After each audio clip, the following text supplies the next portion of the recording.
Hello, welcome to Enlightning. I'm here today. I'm so excited for today's episode. It's been a long time coming. I'm here with the illustrious, the legend, Duffie Cooley. Why don't you introduce yourself, Duffie? Hey everybody, I'm Duffie Cooley. I'm Maui Lion everywhere. I'm a field CTO at Isovalent, and I'm also a member of the CNCF Technical Oversight Committee. And I've been a member in our community helping people understand everything from networking to Kubernetes itself across all the different things for quite a few years now. So it's super exciting to be here with you and sharing more knowledge. It's like my favorite thing to do. It's a total dream for me too. Thank you everyone who's tuned in already. If you want to say hi in the chat and say where you're tuning in from, I love that we're having a global experience right now. It's amazing. But Duffie, I was thinking back to like how I met you, and it's like you're so ubiquitous and you're so it's like I don't even know. You've just always been around. Like I haven't been a part of the community for a terribly long time. My first KubeCon was LA, which was maybe 2.5 years ago. So and I'm I think you must have been a friendly presence there. It may have been karaoke in LA. That may have been the right. Oh yes. Possible. Oh yes, it definitely was that. I remember now. That was a pretty epic night. Amazing. Well, what I associate you with, besides your friendly demeanor and your like a bottomless well of knowledge that you're so happy to share. So those two things for sure. But like in terms of like your personal brand, I think of like your bowler hat. Is this called a bowler hat? Yep. And your Rubik's Cube. I feel like you always have those two things. Proving me right. That's amazing. I want to say hi to some folks. And then what I think I really want to hear about is like your origin story about both of those two things. Like why do they mean so much to you, and how did they become part of like the core of who you are? But first, let's say hi to all the fun people in chat. Hello, Sala. Hello, Kurt. Thanks so much for being here. Hi, Wojtek. So glad to see you, friends. Hello from MA. Awesome. Hello. Good to see you. Anais is here. Hi, Anais. Oh, I just feel so loved and supported right now. Thank you, everyone. All right, Duffie, let's hear about which one do you want to talk about first, Rubik's Cube or hat? Let's talk about the Rubik's Cube. Okay. I'm super excited about this one. So, Yeah. well, and actually, I think that one's going to take a little while. So let's talk about the hat first. So the hat, Okay.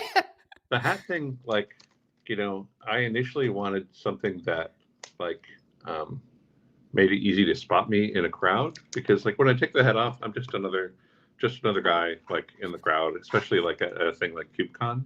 And so Uh-huh. I was looking for some way to kind of visually like tell me apart and pull me and give some kind of reference to like go find that guy with the bowler hat. Okay. Nice. Yeah, And you're the only one. If someone says that, I know who they mean.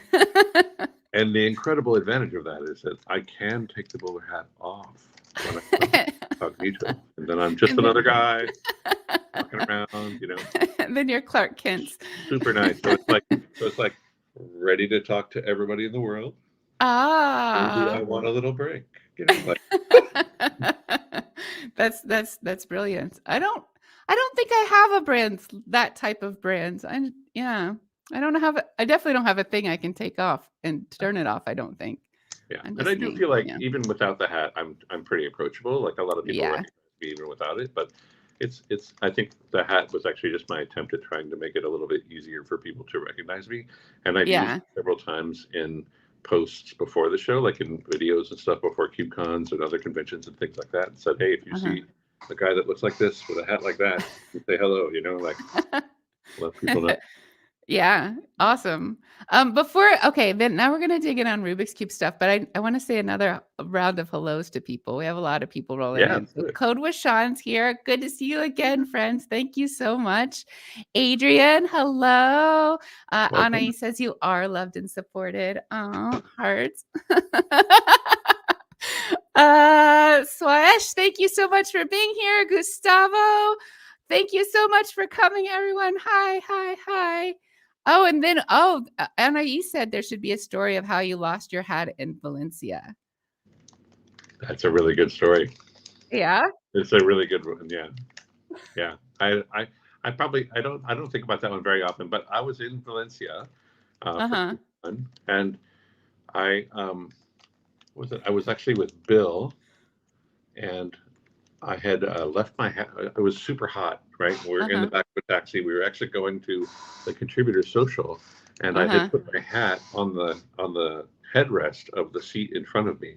Got And it. I got out of the taxi. I left it there, Uh-huh. and I thought it was gone forever.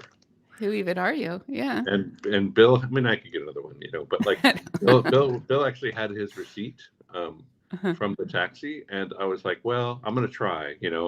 And of course, like there are like I don't know 50 different taxi companies in Valencia, so Mm-hmm. the likelihood of finding the taxi company that actually has my hat was very slim. And so Uh-huh. I tried and tried and tried, and I was having absolutely no luck. And then later that evening, I was actually getting another cab ride back to my hotel, and I found a cab driver that spoke English well enough for me to communicate what actually happened. And I Uh-huh. described that to him and the whole thing. And this guy gets on WhatsApp and sends out a message about me and my hat to like every cabbie in Valencia, basically. Right? Oh, wow. He's a part of Uh-huh. like 7 different taxi communities, right? Wow. He sends out this message, and then the next morning, I get this call from somebody who doesn't understand me at all, which is fine. Uh-huh. Like, when do Yeah. you want me to pick you up? And I'm like, Uh-huh. now, I guess, yeah. Like I'm Uh-huh. I'm at this hotel, and he shows up, and it's the guy that like has my hat. Oh, it's like the Amazing. power I of love how community. Yeah. yeah, the power of community. Absolutely. There's community everywhere around everything. Speaking of community, we're gonna do one more round of hellos with people because they're just rolling in. And then let's hear your Rubik's Cube origin story. So All right. Abdul's here. Hello. Oh, we have Taniwa says they're gonna get the same hat and wear it at CubeCon. I love it. Uh-oh. That's how you Yeah. do it. Yeah, maybe just like a Honk. whole sea of Yeah. hats. Hi, Ruben.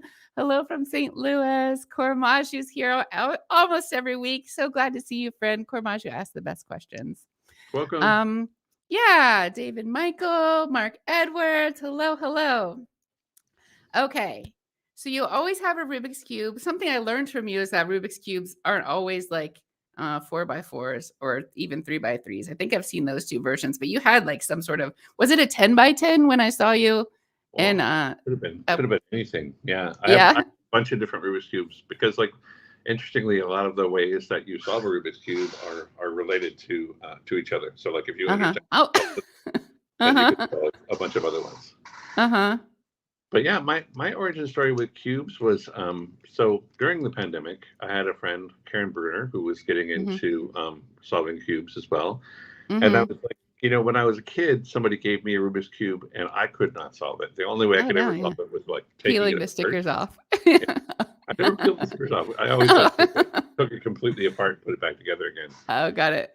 Um, but but and then I saw that my friend Karen was getting into it, and I was like, you know what? This is like something completely out of my expertise, like something completely in a domain that I've never spent any time on. It's Uh-huh. mechanical, so you get to play with it with your hands. And I'm gonna like, you Uh-huh. know what? I'm just gonna jump into this and see what I can do. And my wife actually explored it with me, so she can also solve a cube, but she like stopped at the beginner's method because she was like, once I was able to solve the cube, job done. Uh-huh. Like, I don't Yeah. need to. Check. Yeah. Whereas like in typical Duffie fashion, I'm like totally obsessed with like all the different algorithms and all the different methods by which you can solve a Uh-huh. Rubik's cube, and I've gotten down to about like 30-40 seconds now, which is fast for me, but not fast for the world. Like Uh-huh. there are people who are solving these things in 6 seconds Wow. or less. Wow. I think the most recent one was like 5 seconds or 4 seconds or something like that. And they Mm-hmm. just they look at the cube, they look at the cube, they decide what they're going to do, and then they Uh-huh. execute so quickly. Like So the time, first of all, who's timing this? Like, is there like an official method? And then second of all, does the time start as soon as you start moving it or as soon as you get the thing in your hand? so there are timers that do Okay. this. There are actually even competitions for this, which was Yeah. mind-blowing to me. I'll be attending my first one in October in Berkeley, California. Like But as a participant or as a spectator? I'm As a going to participant? participate. Yeah, and I'm Awesome. going to try and solve the 6x6, and I'll probably get beat by a whole bunch of other younger minds, but I'm looking forward to it anyway. That's amazing. Oh, that's so cool. But Uh, the way it works is that somebody else will scramble your cube for you, and it will be your uh-huh. cube. You'll bring your own hardware to the competition. Okay. They'll Hardware. scramble it Uh-huh. into one of the scrambles, and they'll put it underneath like a big plastic cup or something. And Uh-huh. come to the table, and you have a period of time that is inspection time, so that you Okay. can lift the cup, and the inspection time begins, and you can Okay. look at the cube and figure out what you're going to do. And then you have to Amazing. put the cube down, and then there's a Uh-huh. timer that actually has like two buttons, one for each hand. And when you're ready to begin, you push those Uh-huh. two buttons, and then you pick up the cube and solve it as fast as you can. And when you put it down, you push those two buttons again, and that signifies the end of the amount of time. Wow. So And the you way they almost measure it, even want to solve the cube close to the buttons so that to yeah, exactly. minimize the amount of time. Yeah. Yeah, and people like do a thing where they go to the last turn and then they drop it and hit like real quick just to make it so that there's less time between the.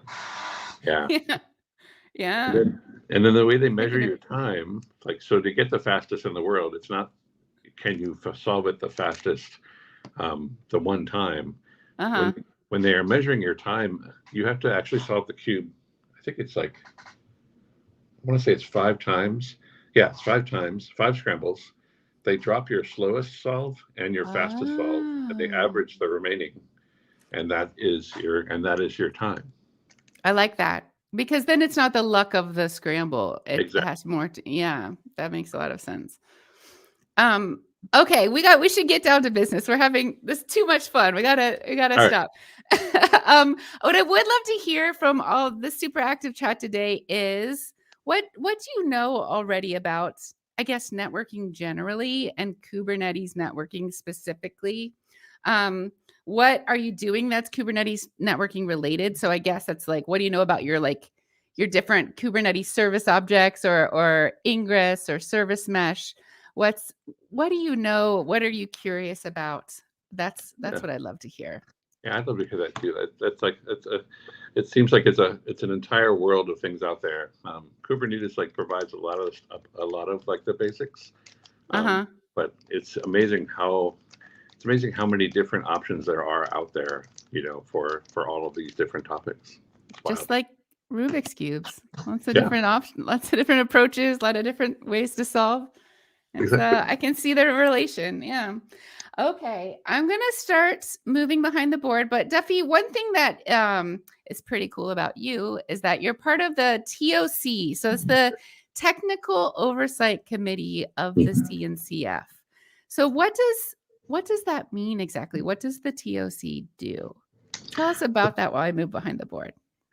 Yeah, so the Technical Oversight Committee is a group of volunteers who come together or who are elected into a position for a period of time.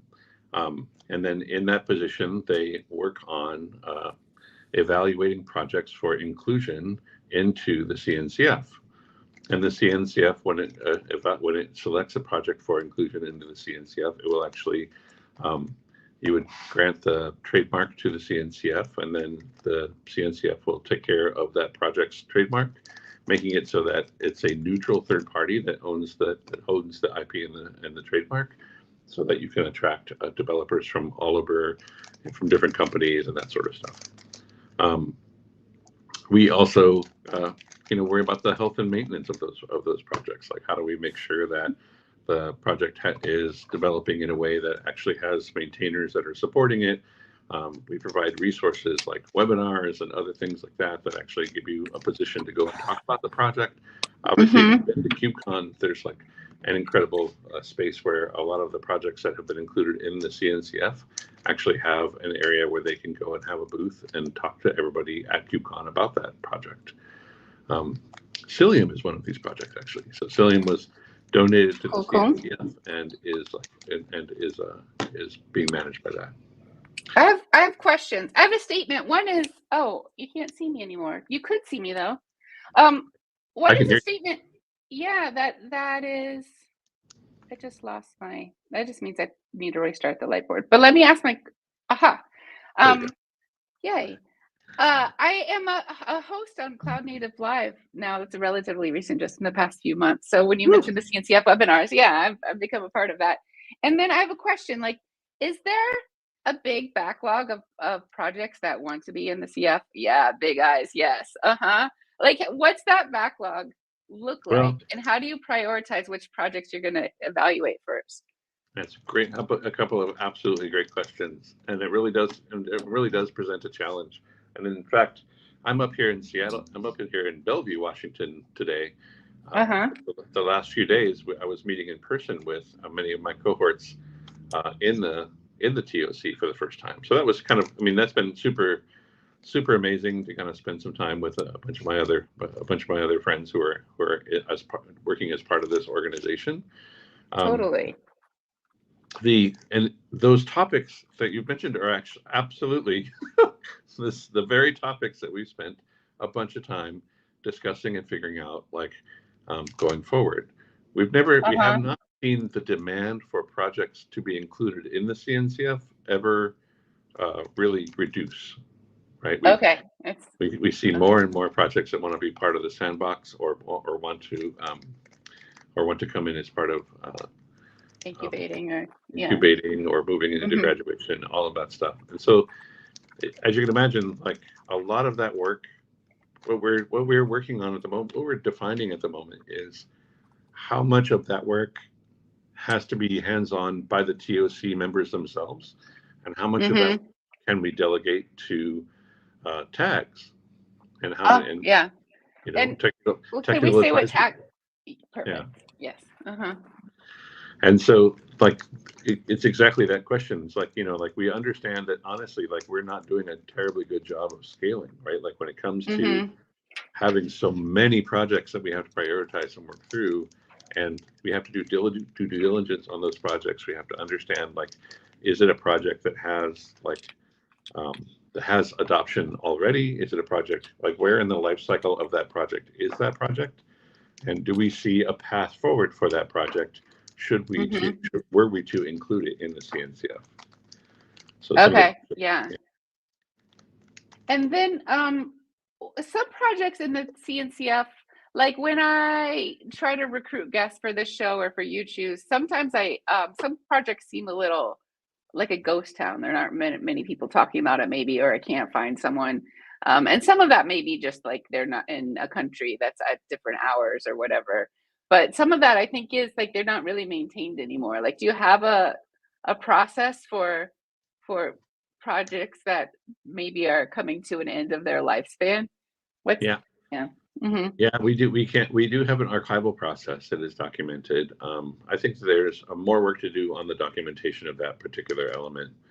And then that was again another topic. You're kind of like reading that you're reading our crib notes from the from the offsite, you know. But yeah, that's definitely a thing that we work on. And like there's a lot of really interesting questions that come up when you think about archiving a project, right? Like we as the CNCF have determined that this project was at the time at least in a place where it was supportable and something that like had a trajectory that that indicated that it should be included in the CNCF. And now we've decided that it is not.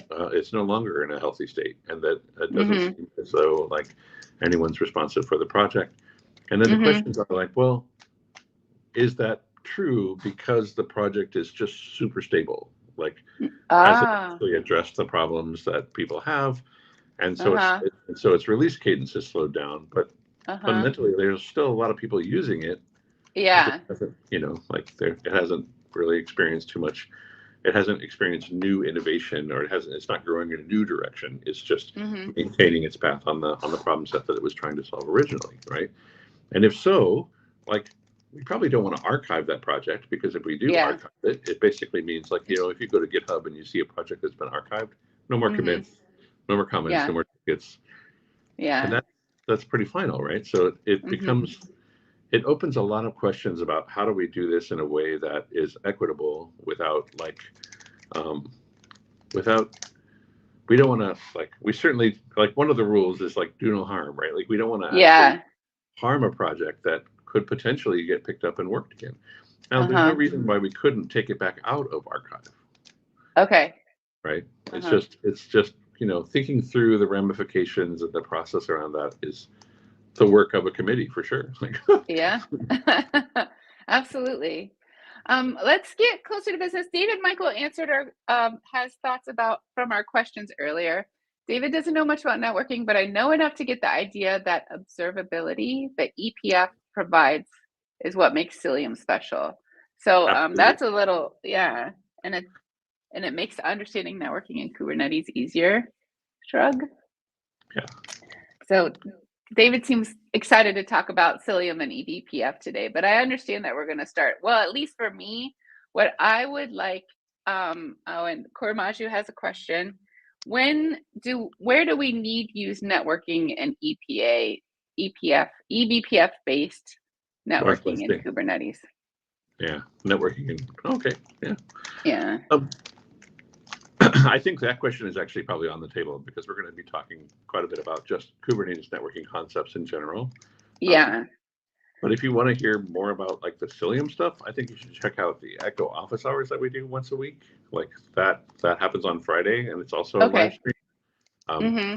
But I think in this topic, we're going to just explore Kubernetes networking, what's possible, like what's there, and like, you know, how the model works and that kind of stuff.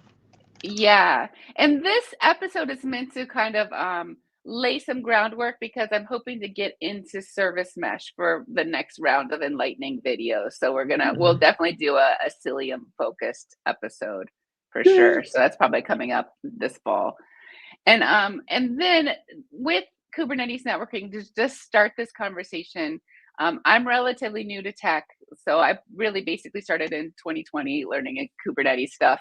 And one thing that I don't know very much is what the world was like before Kubernetes, because Kubernetes already existed and was getting some adoption when I came into the scene.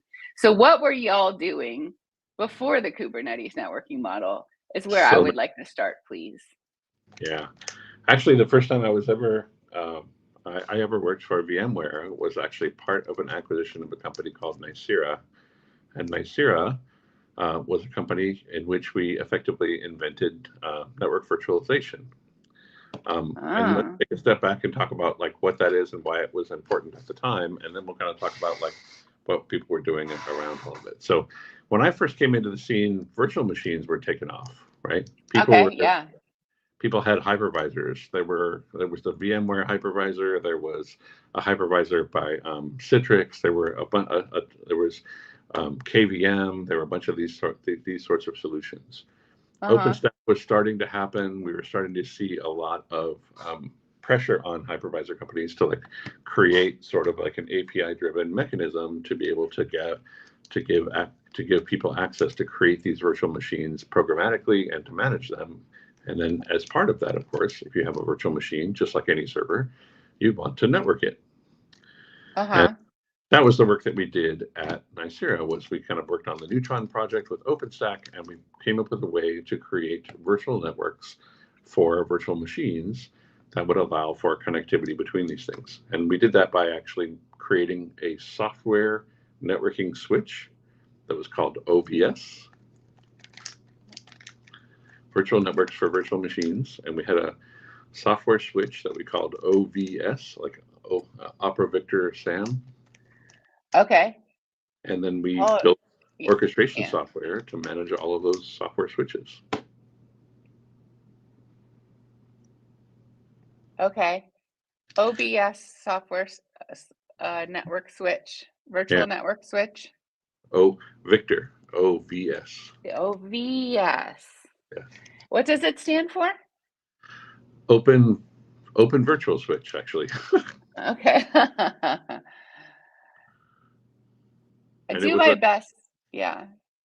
And it was an open source project that was intended to actually provide a way to create a software switch in the Linux kernel that would allow you to connect virtual machines to it.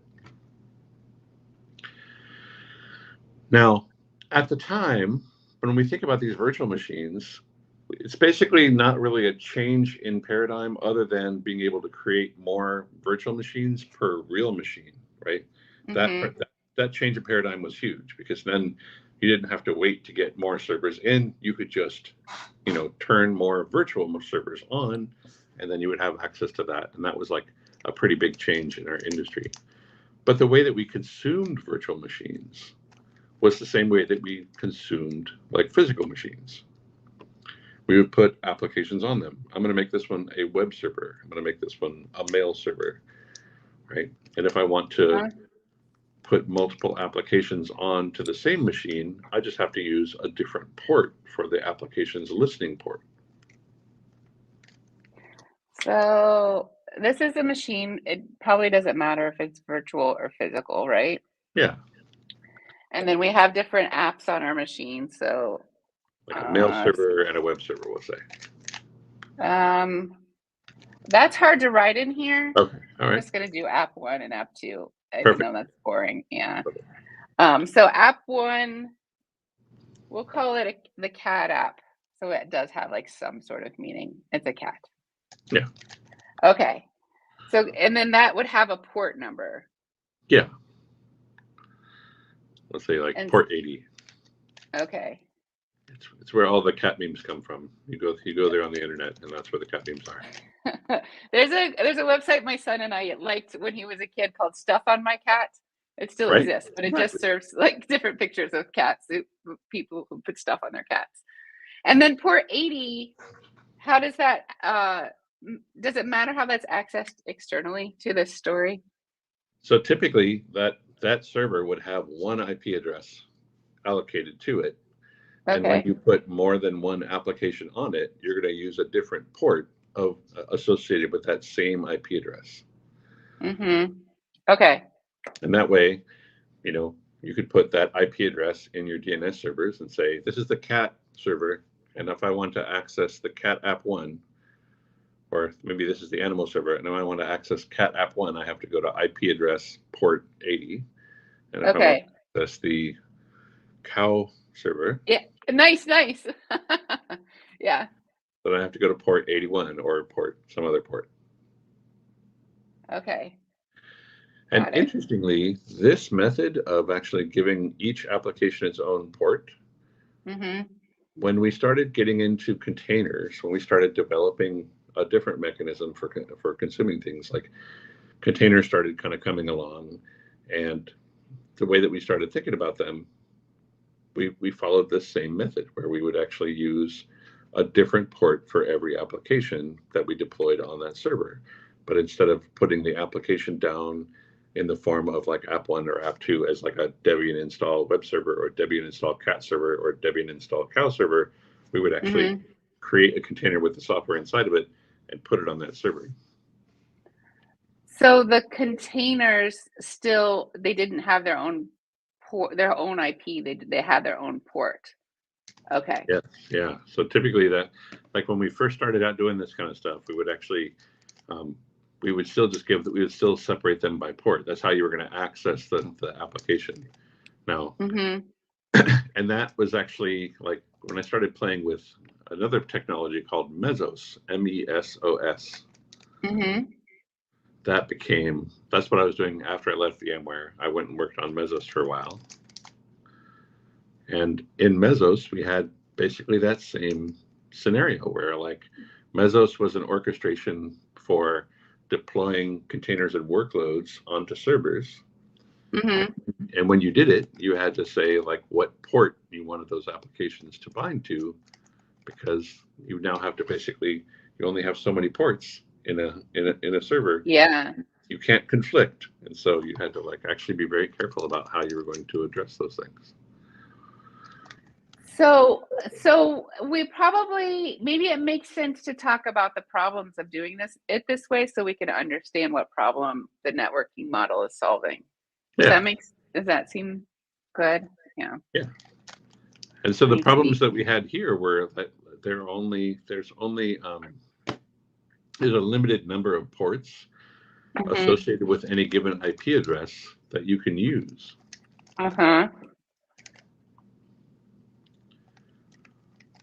And when you start adding more and more applications and using more and more of those ports up, and then you start adding things like orchestration on top of it, it becomes a challenge to understand what ports are in use, what ports are not in use, where can you deploy this application so that it can use the port that it's going to get.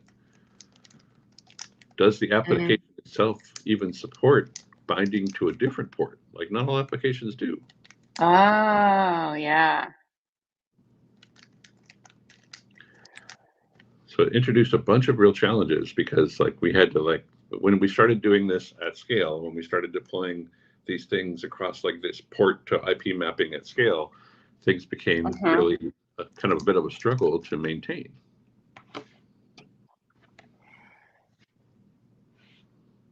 So what I'm writing here is limited number of ports, understanding the status of ports, and then it doesn't scale well, kind of encapsulates all the other problems that you put more specifically.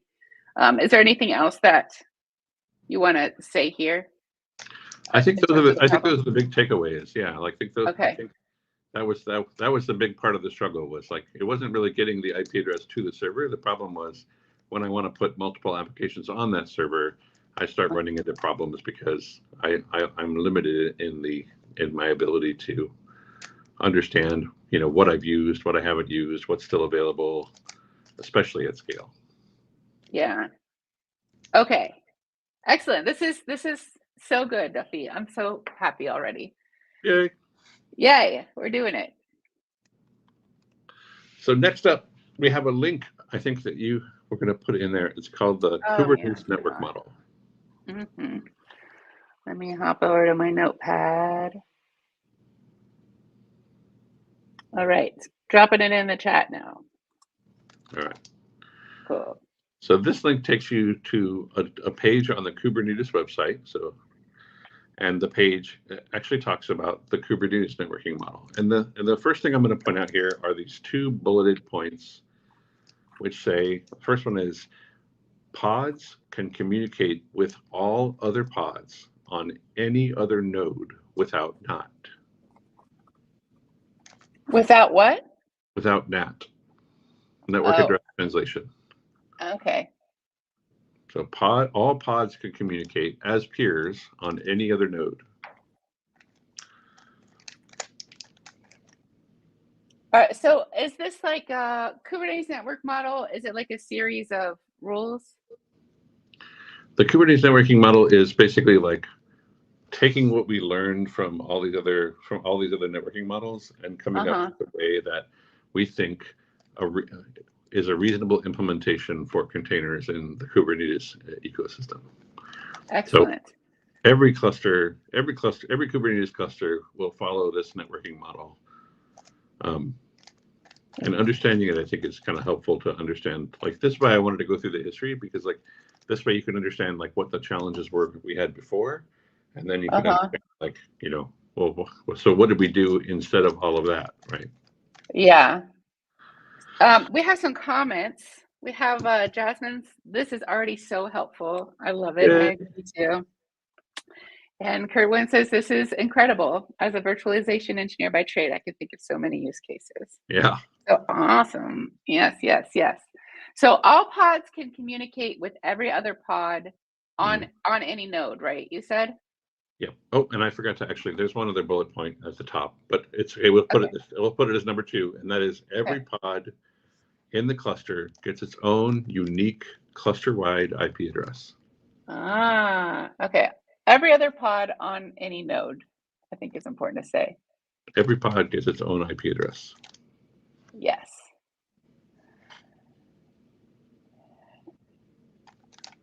Every pod. And just in case you have any new Kubernetes folks here, do you want to say what a pod is? A pod is basically a unit of an application that you're deploying, right? So in Kubernetes, we have lots of different deployment models. You can use a deployment, you can use a daemon set, you can use a replica set. There's lots of different ways to make an application get deployed onto servers in Kubernetes. And a pod is that minimal application unit. So if you have a deployment, it's one of the replicas in your replica set. If you have a daemon set, then that's that one application running on that one server that's also running on all of the other servers in your daemon set. Awesome.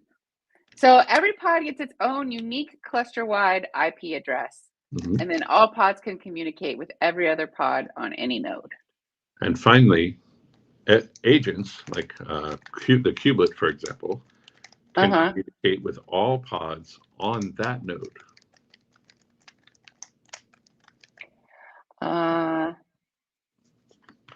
Kubelet. Yeah. Can communicate with what? All pods on the node where the agent resides.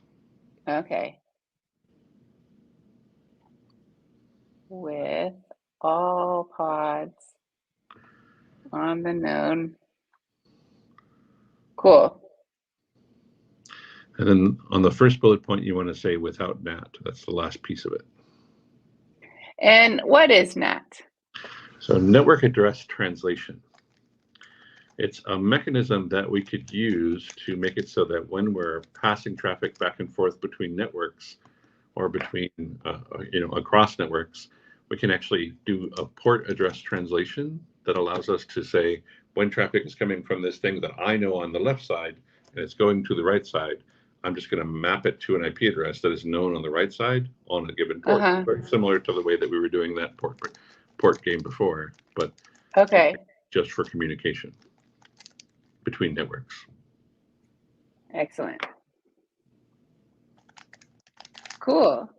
All right, so this is the Kubernetes networking model, and you can see already that we've changed the game a bit, right? Instead of saying that every server gets an IP address and every application gets a port, instead of doing that, we've said every application gets an IP address. Yes. Right? Because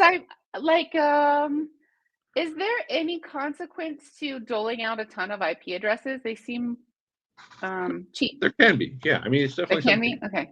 Yeah, there definitely can be, and the question becomes like, and this is actually where things like NAT come in and those sorts of things. But what's interesting in the Kubernetes space, we assume that the routable domain for pods should probably be the cluster itself. And that means that there's a term called CIDR, C-I-D-R. That one I know the acronym at least is classless interdomain routing. Yeah. So a CIDR is also generally thought of in networking terms as a collection of IP addresses that are contiguous. Okay. And you might select a CIDR to be the CIDR that is the collection of IP addresses that you will give to pods. And you might select a different CIDR that will be the collection of IP addresses that you would give to services. And you might that are continuous. Yeah. Contiguous, yeah. Contiguous. T-I-G-U-O-U-S. Cool. So you have a bunch of IP addresses, a big block of them, and that's called a CIDR. And you're just like, here you go. What? Like this machine in this node in Kubernetes, here's your block of IP addresses, and you can use them as you need to assign to a bunch of pods that come and go from your machine. Yeah. Is that how it goes? And the way that's handled is through another great acronym called IPAM. IP address management. But we're not going to dig too far into it. I'm just going to give you like a high level overview. Management. So inside of your Kubernetes cluster, the controller manager can allocate. It can take that very large CIDR that you've given it, and allocate a smaller part of that CIDR. Say like if we had a /16, that means that we have like so many IP addresses, but we don't really need that many IP addresses per node. At most, you probably need like 250 IP addresses per node, because that's probably as many containers as we're going to fit on there without a lot of contention. So when a pod goes down and another pod comes up, is that IP address just reused? Yes. Okay. Yeah. In fact, that's actually one of the things, and we're going to talk a little bit more about that when we get to services. But a pod IP address is not guaranteed to be unique to that. It's not guaranteed that the IP address itself will not be reused. In fact, it's almost guaranteed that it will be. We have some comments and some questions. Big virtual hug to the two of us. Oh, hi, Nuno. Thank you for coming. That's nice. Hi from Findle. Yay. Wojtek says apple cider. Right. Yeah. And then Kurt has a question. Could you break this down for a use case of VDI? First, will you explain to noobs like me what a VDI is? I think that might be a bit of a tangent. Okay. Yeah, I think Kurt, if you want to chat about that, that might be like a good thing to catch me in my Twitter DMs or like on Kubernetes Slack. I'm Maui Lion everywhere, so if you want to chat about that like offline, that's probably like a better way to go about that one. Cool, perfect. And then I think we have a question here about Tanzu Application Service. Is that the TAS you're referring to? A breakdown of how Kubernetes networking compares to, and I think that's a tangent too. Oh, did you freeze, Duffie? Oh, yeah. It's close though. I mean, so in TAS networking is Kubernetes networking, right? Like, it's not fundamentally different. It's just the important. It comes down to implementation, right? So when we talk about like which part is going to be handling the part of giving a pod an IP address, or which part is going to be handling the part of defining a load balancer, like those individual pieces and parts, that's actually where like the TAS piece might do it, or Cilium might do it, or Calico might do it, or your cloud provider might do it, depending on like which particular component we're going to be talking about. But I think we'll get a little bit more into that as we go. Yeah, cool. And TAS is has like different. It's distributed, but it's not Kubernetes. It has like Bosch nodes. Then we have. Sorry. Yeah. No. Yeah. Right. Virtual. Kunal's here. Hi, Kunal. Yay. And we have how is auth handled? Is that something we're going to get to later in the session, Kunal? Auth, we could actually, I think that's also a bit of a tangent. Right now, we're just talking about basic networking. We're not talking about identity or authentication or anything else like yet. Yeah. At this point. Cool. And that's, and then, we have another question I think is probably too far of a tangent, but I'll acknowledge your question, Shashin. Thank you so much for asking questions. You can reach out to either of us in our DMs and we can help you with your question. But right now we're going to focus on Kubernetes networking. Yeah. So right now, in the story, like a node is given a block of IP addresses, which I've learned is about 250 size, which is cool. And how does the IPAM come into it? So then once that node has been given a block of IP addresses, the kubelet has to have some way of actually allocating that set of IP addresses to a node, I mean to pods that get attracted to that kubelet. And that's where we first meet one of our heroes in the story, which is the CNI. Okay. I feel like I'm not quite capturing it as much as I want to yet. Let me so I want to capture this story of the node getting the CIDR? Getting the CIDR. See, I don't even but like is this story best told as like a series of steps, you think? Like here's for how, or should I try to draw a diagram? Yes, but let me think about like how that might work. So the way I would describe it is that when you're defining your Kubernetes cluster, you're going to be asked for a pod CIDR and a service CIDR, which is those two collections of IP addresses that we talked about. Once you've given them to your Kubernetes cluster, those things will be handed to the controller manager, and the controller manager will allocate, or actually will annotate each node object with a smaller part of that collection of pod CIDRs, and it will also handle service CIDRs. Okay, so when you set up your cluster, step one, who gives these CIDR blocks to whom? So typically when you're going to stand up a Kubernetes cluster, you're going to want to come up with a pod CIDR and a service CIDR. And then you're going to determine, you as a human have a pod CIDR. Okay. Yeah. And then what's interesting about these is that they don't need to be routable within your infrastructure. That means that these IP addresses could only be relevant within the cluster that you're going to bring up. They don't actually have to be routable from the outside of your cluster into your cluster. Okay. So what that means that you could reuse pod CIDRs and service CIDRs across multiple clusters. Ah, okay. Yeah, that makes sense. It's a hard concept to like make super simple, so I'm trying to make it simpler. You're doing great. Yeah. And so and then say it one more time. I know you're repeating this kind of several times, but I'm also, one more time. So then once you have those things and you hand them to like your, whatever it is, so it's going to create your Kubernetes cluster for you. You could be in the cloud, you're working at EKS, AKS, you could be using kubeadm as a mechanism for this, but whatever is going to instantiate your Kubernetes cluster is going to take that CIDR and pass it to the controller manager.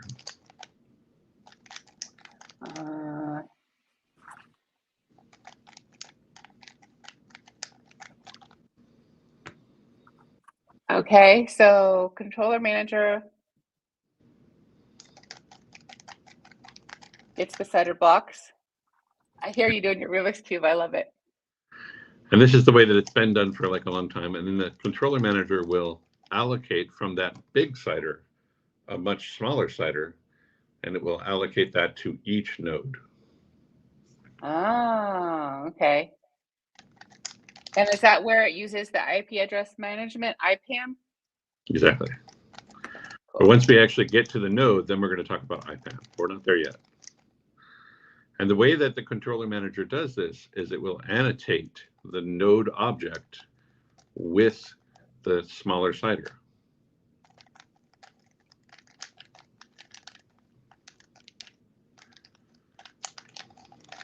Yes. Cool. Got it. Node. And then we're down on the node. Okay. So now we're on a node. The node has its own CIDR block. Yes, it is been annotated with a CIDR block, but still we haven't got anything yet that's going to make use of it, and that's where we're going to introduce the CNI. Okay.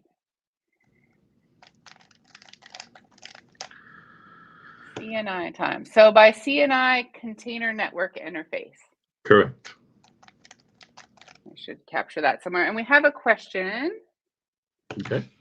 I don't know the acronym CMIIW, but by assigning CIDR blocks to a pod, does it mean it would be accessible from outside? We need services to access those pods. So it means that, so remember the Kubernetes networking model that's highlighted here in the block, right?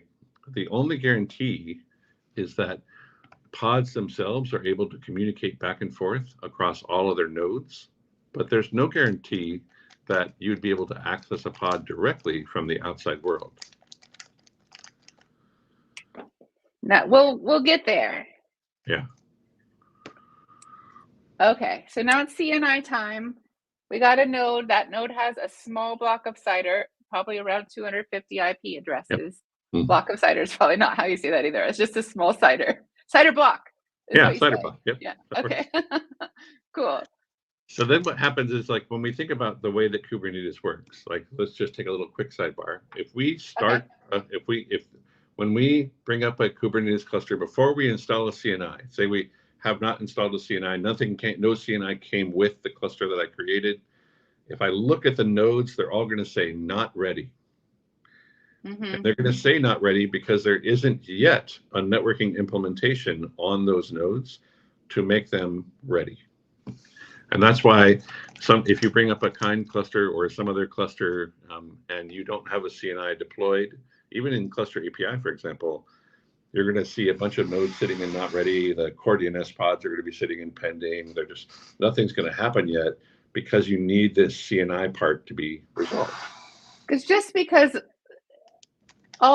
pods have all the IP address, not even pods. Before CNI, is the controller manager who's giving IP addresses to pods? The thing that's giving the IP addresses, let me rephrase that question and say, how do pods get created?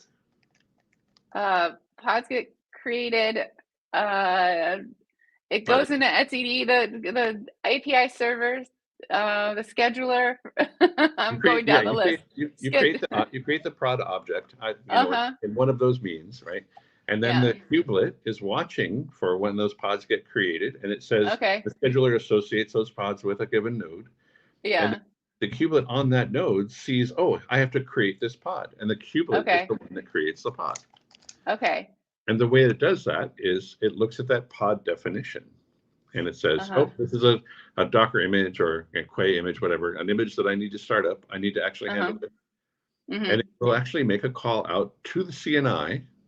Mm-hmm. And it will say, okay, I need an IP address for this pod. I need a container for this. So I need to talk to my container runtime. I need to talk to my container networking interface. I need to talk to perhaps like the storage interface, the CSI. I have to talk to all different things to be able to create this pod according to the pod specification that has been generated in the API server. Okay. So pods can't even get made without a CNI. To a great degree, that is true, but there is an exception. Of course, there's always exceptions. Nothing's ever too straightforward, ever. If you create a pod that is in the host network, that means that you're going to basically not give it a pod IP. You're just going to bind it to the IP address of the underlying host. Okay. So if you do that, then you don't need a CNI. Okay. We have a question from Nuno. What are the best practices for exposing services to public networks to achieve redundancy between different sites? Oh, I love that question. Is it required to go with load balancers such as F5? Typically, yes, but we will get to that question when we get into services, which is right after this pod IP business.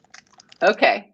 Once I stop asking a zillion questions. So right now we have a Kubernetes cluster. We have nodes. Those nodes have IP addresses assigned to them, but there's nothing around to make sure that the CNI is needed to have the capability of giving those IP addresses to the pods that are running on those nodes. And we know that when the kubelet sees that it has to create a pod, it's going to go and talk to the CNI. It's going to go and talk to your container runtime.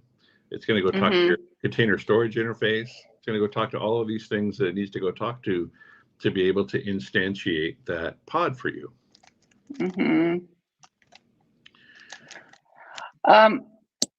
Jasmine, I see that you want me to repeat what number 2 says. The controller manager gets the CIDR blocks, is what that says. Yeah.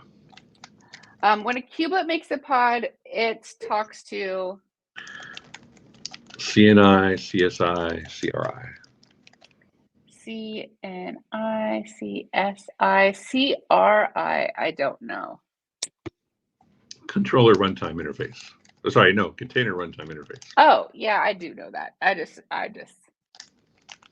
there's a lot of stuff going on right now. Oh, yeah. Container storage interface. Yeah.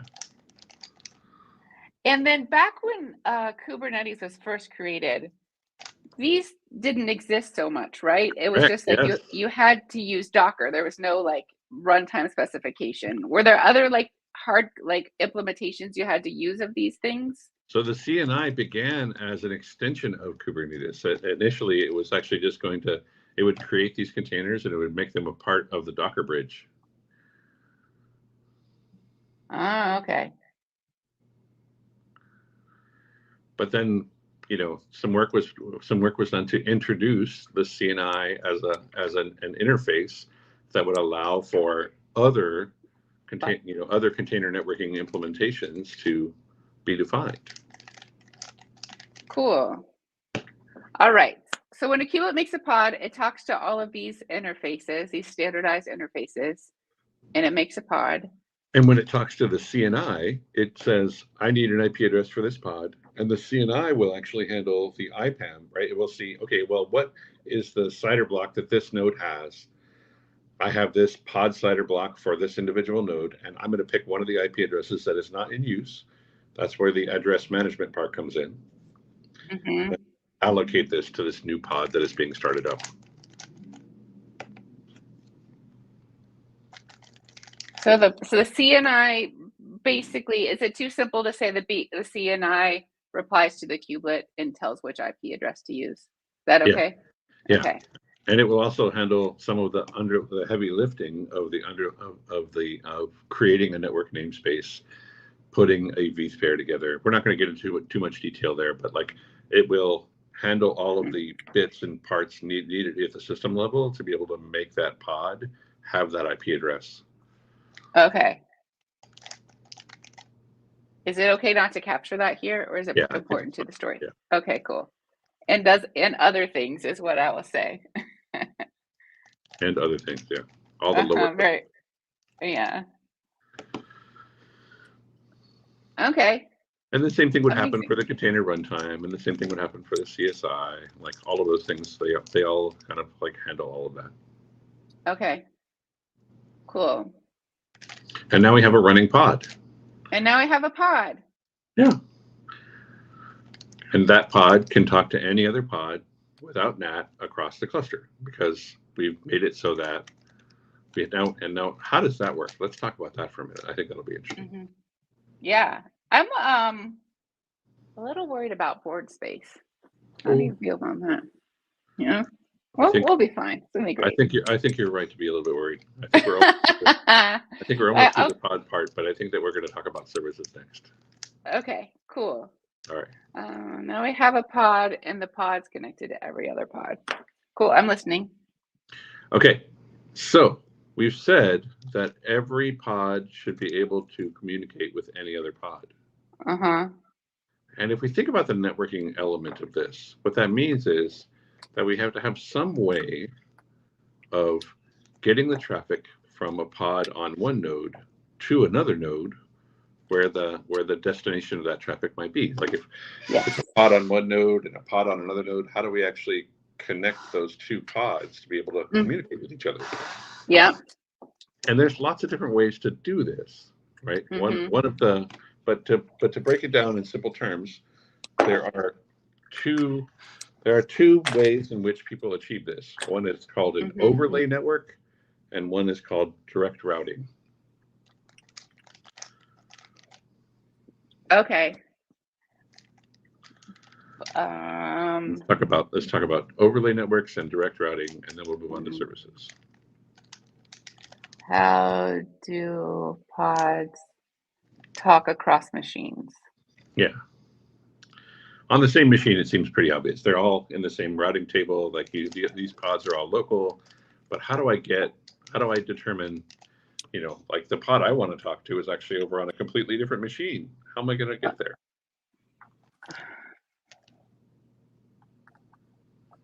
I switched markers so that I have a finer tip. I could write smaller, yes, across machines. Okay, and there are two ways. Overlay networks and direct routing.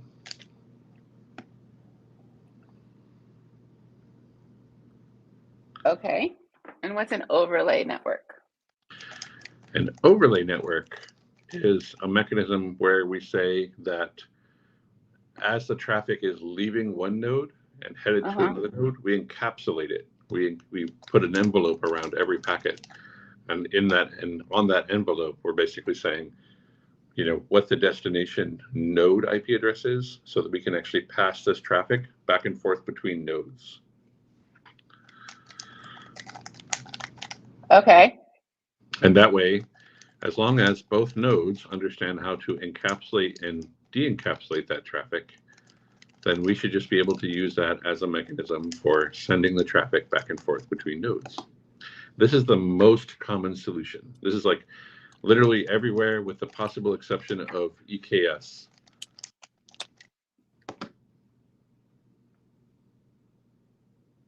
Okay. And the next one that's less common and presumably newer then is direct routing. Direct routing. We have a couple of questions. Yeah, let me take a look while you're writing that part. Is CNI already an interface that exists on Kubernetes, or do you need to install it? Great question. So it is a great question. Initially, CNI was a thing that you had to add to your nodes when you were bringing the nodes up.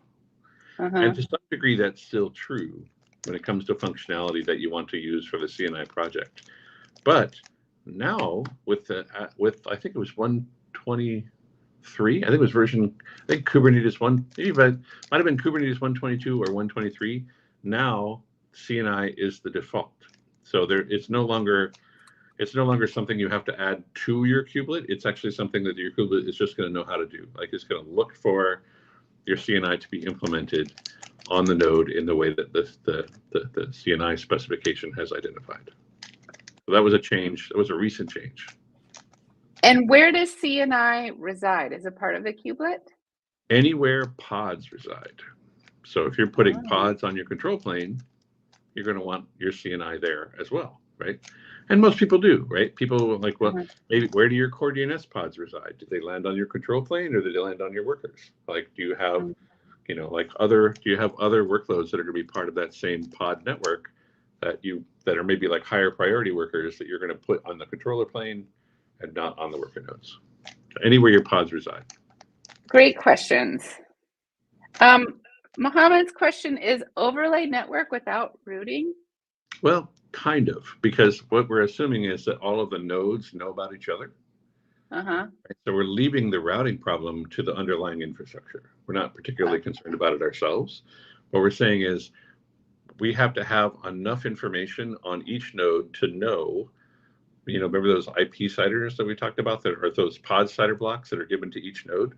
So I have to know, when I'm on pod 1 on node 1 and I'm trying to talk to pod 2 on node 2, then I need to have the CNI has to have some mechanism for understanding, how do I get this traffic over there? I could encapsulate it. It could be routed. There's lots of different ways for me to get this traffic over to that other node. And I have to have enough information as a CNI to be able to make a decision about whether to encapsulate it, whether to route it, whether to just send it out an Ethernet interface. Like, that's kind of the part that we have to figure out. Good job. And this is a question in a question. So as CNI works as L4 and L7, can we say about what L4 and L7 are? So the layers of the OSI model. And it's a good networking topic. I was wondering if this was actually going to come up, but So the way that we think about routing, like routing is layer 3, and it can be also layer 4. That means that like when we're trying to determine like this whole model of encapsulation can be implemented at layer 3 or layer 4. And then when we go up to layer 7, typically we're talking about like application layer stuff. So for example, if I were going to write a policy that would only allow a pod to talk to another pod, but only on a specific HTTP path, like an ingress path, that would be layer 7. But layer 4 is stuff like encapsulation and routing and that kind of stuff. Okay. L4 routing. So CNIs can operate in each of and all of those layers, but it really depends on the function that the CNI is trying to solve. Okay. So the answer, my question, L4 is more like routing, L7 is more like ingress. And to answer Mohammed's question, CNI works on both of those levels. It can, depending on the function that the CNI is trying to provide. Yeah. Cool. All right. So we're talking about right now, how do pods talk to each other when they're on whole different machines? Yep. And so there are 2 ways. One is the most common, and that's called an overlay network, where traffic is encapsulated as it leaves a node and then headed to another node. It's encapsulated and it's told where to go. Yeah. And then there's direct routing. And direct routing is, instead of actually encapsulating this traffic, we're just going to make the pods themselves routable. And that means that you could access those pods from anywhere in the network. You wouldn't have to be part of the overlay network to access them. The pods themselves will become routable. And typically in this model, each node, there'll be a route on the underlying network that says that CIDR that is going to that particular pod CIDR for that node. I'm just going to install a route in the underlying network that says, if you're going to that pod CIDR, go to that node, and that node will route you to the rest of the way. That's wise. But it requires some integration with the underlying network. I wrote the word installing, but make the pods themselves routable by leveraging the underlying host network. Leveraging the underlying routing infrastructure. How about that? Okay. We'll leave that be. I mean, like if you think about, just as an example of this, in EKS, when you bring up an EKS cluster, the CIDRs that are used inside of your EKS cluster, the pod IPs and the node IPs are part of the same network block. Say that again. When you bring up an EKS cluster, the pod IPs and the IP addresses of the nodes are all part of the same block. Interesting. And that's an example of direct routing, because basically we're making it so that when the traffic leaves that Kubernetes node, it's going to be part of the existing the VPC network, so that these pods can communicate to each other without having to actually be without having to encapsulate that traffic. That makes sense. So how new is this? You said it's not very common to do it this way. Why isn't it common? It isn't that it's new. Direct routing has been around for a long time, but the reason it's not common is because say you are a large company. You're, I don't know, a Visa or an Oracle or somebody like that. And people are coming to you all the time and they're like, look, I need a big block of IP addresses that I can give to my Kubernetes cluster so that I can use them for pod IPs. Well, for too long, right? Like that's going to be first a lot of work to record all of that information. Those IP addresses can no longer be reused between clusters because those IP addresses are routable. That means that, so it has to be like, it has to be a routable block. It has to be something that you can reuse. And this is where you've probably heard the term IPv4 exhaustion. Yes. And that means you can use a bunch of IP addresses within your infrastructure, and those IP addresses are usually part of special blocks set aside to not be internet routable, but routable within your infrastructure. There's a RFC 1918 which describes all of those blocks.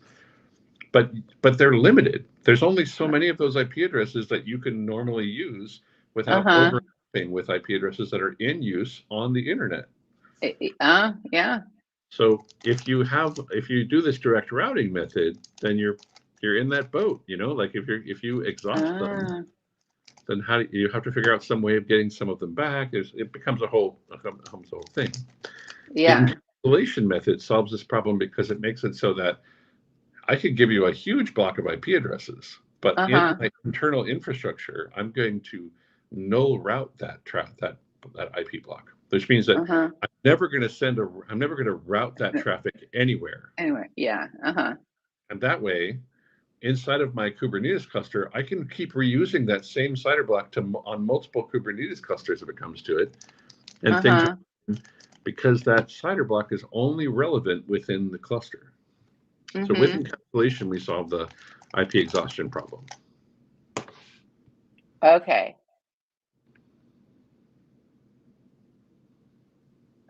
and then can cause IPv4 exhaustion. We have a great question by Jasmine again. So does IPAM work with DHCP on-prem or cloud to help assign IP addresses, or is it separate? So in the way that we use it with the kubelet, it's a little bit different, right? Because in the way the kubelet brings up a pod, it needs to know what that IP address is going to be, and it will assign that IP address to the pod directly.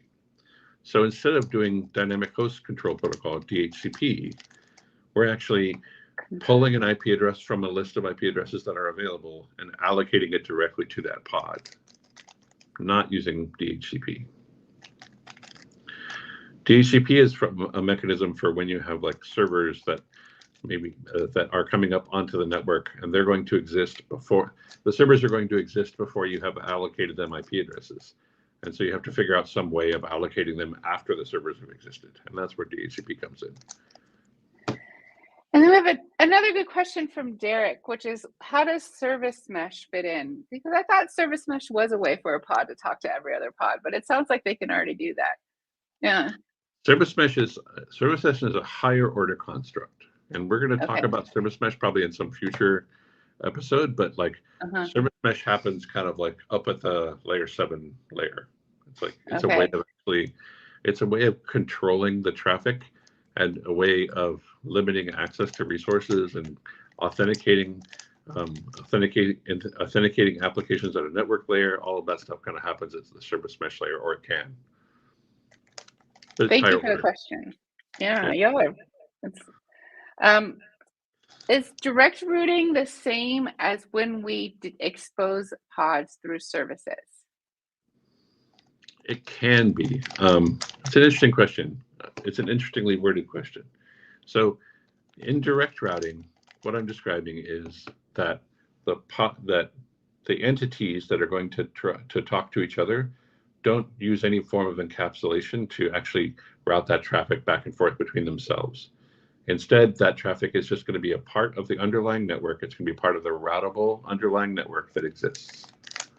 So that's what I mean by routing. So like if you look at the description between overlay network and direct routing, I hope that clarifies the question. But we haven't gotten to services yet. That's the next piece. Yes.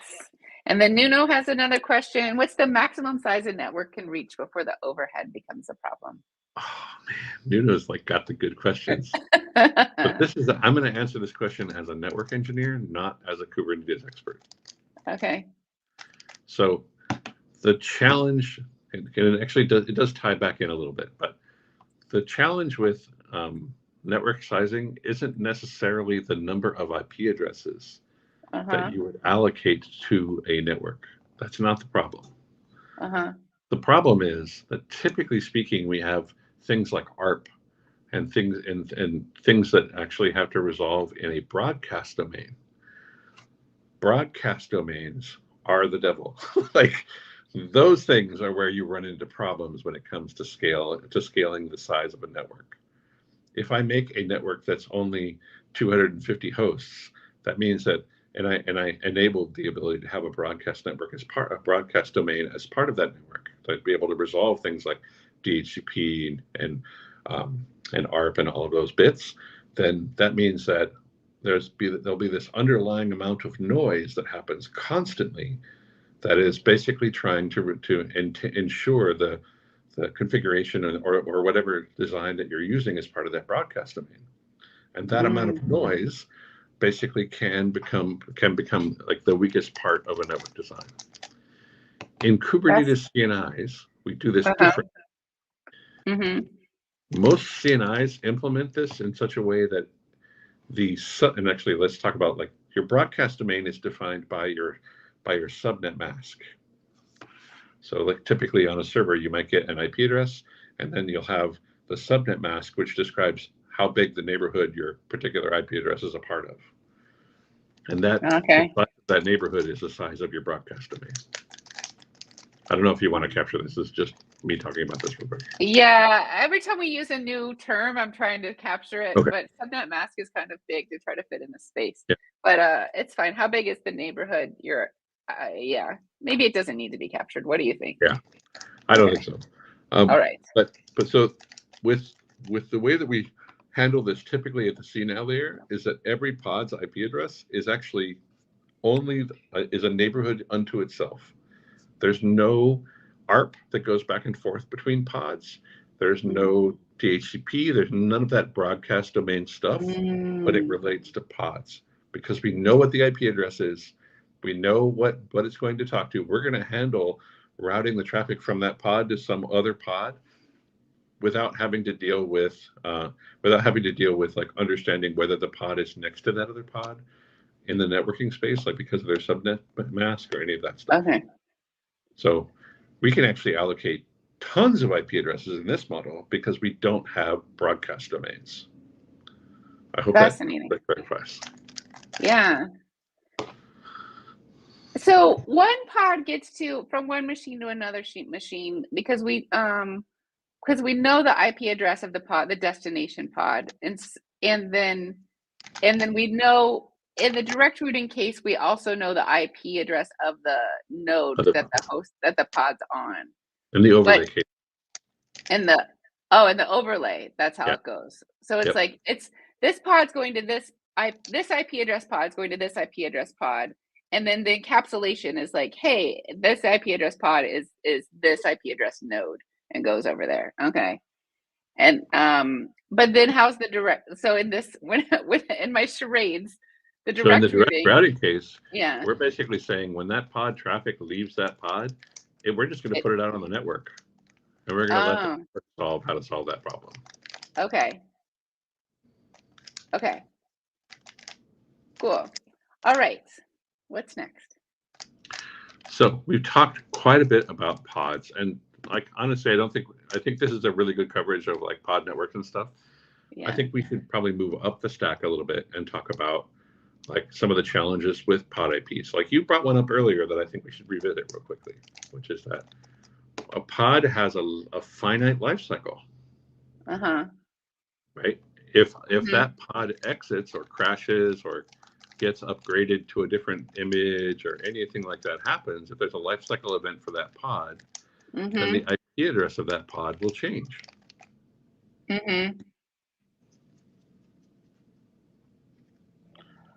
Okay. So the question becomes, well, knowing that those pod IP addresses are not stable, they're not known. Did I just drop? Hello?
It's not broken. I love that. Hey! Hey! Oh! Almost there. Almost there. Hey! Oh, almost there. Yeah. Okay, we're closer. Let me restart the browser or maybe my computer. But you were there for just a second. I saw it flash up. It was so exciting, wasn't it? It was. But now it just it's not reading my yeah, give me a moment. But take your time. Maybe if you haven't already, maybe you can take care of some of those questions that we put off because they were not pertinent to the story at the moment. And I'll keep troubleshooting. All right, so CNI is an interface that already exists by Komaraju. We've already talked about that one. One of the other questions that comes up from Komaraju is how can we restrict, isolate a particular pod in a Kubernetes node? And that's a great question. Yeah, somebody, I think we had a network outage there for just a moment, but we're back, picking up the pieces. Yeah. It's interesting. Actually, you know, it's a funny thing, Chris, that you say someone shut down the network, because like one of the things I've definitely learned about networking is that people will almost inevitably blame the network when things don't work, even if what happened was that there was an application crash. Which is fascinating. Yeah. Why do you think that is? I think it's because, you know, I think partially it's because the typically people associate complexity with networking, and so they think, well, what's the most complicated part of this? It must be the network, and so the problem it must be the network. Yeah. I would love to talk about network security. I think we're probably not going to have time to really dig into it in this session. I'm going to have to restart my computer so it can see the light board. So I'll be right back. Well, will I still be here? Yeah, I think so. Okay, cool. Oh, hey, there we are. So no, that's a great question. I don't think I'm going to be able to get, the question is, can you cover network security, not only in terms of protecting exposure to external networks, but also in protecting application boundaries from other applications? And that's a great question that digs into things like network policy. You could even actually say that this relates to things like service mesh. But I think that question is probably destined for a future episode, because what I want to get out of this episode still is I want to get into services and how services work. And then we're going to, and then we'll probably have covered enough of it for the episode. But I do think it's a great topic, and I do think we should be talking about them. Yeah, network policy and network security is probably a good topic for the next episode.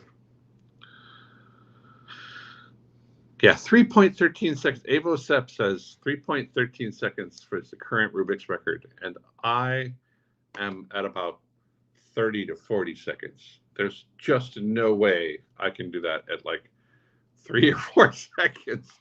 It's so insane.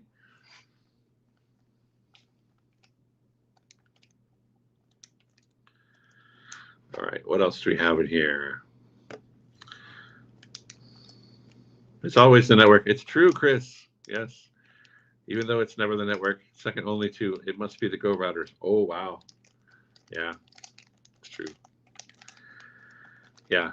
Typically speaking, it's people, you know, it's easier to blame the network than it is to blame the application. And I mean, I think really, honestly, the world of observability has come to the point where like we've started to change that. Like we're starting to keep receipts, as it were. You know, like things are easier to diagnose. They're easier to understand the state that your application is in. It's easier to understand, like, you know, through metrics and observability, like what's actually happening with that application, whether it's actually broken or if there's something else happening. Like we can even, you know, with Cilium and other tools, we can even give you like better insight into what's actually happening at that network layer, right? Like, is the TCP session hung? Has it like moved? Is it transitioning? Like what all, you know, how many bytes went by? Are there things? In fact, one of the things that we've exposed is this thing called zero window events, which is a fascinating thing. In a TCP handshake, there's this mechanism that the application has where the application can send a zero window event back to the network. And when it does that, it's basically saying, I can't take any more data off of the network right now. I'm already filled up. And so zero window events are a mechanism by which at the application layer, the application can say, I can't take any more network off the data, or I can't take any more data off the network at this moment. Are you back? I'm back. Yay! Yes. Woo! It's All right. exciting time. Looks like a lot of chats happen. I'm glad everyone's been. Thank you so much for sticking around and being patient. My pleasure. So what happens when a pod dies? We have a little funeral. I made it dramatic. Yes. So when a pod dies or gets recreated, then it gets a new IP address. It's actually, there's no guarantee that the pod will come back with that same IP address. It seems unlikely even. It's incredibly unlikely.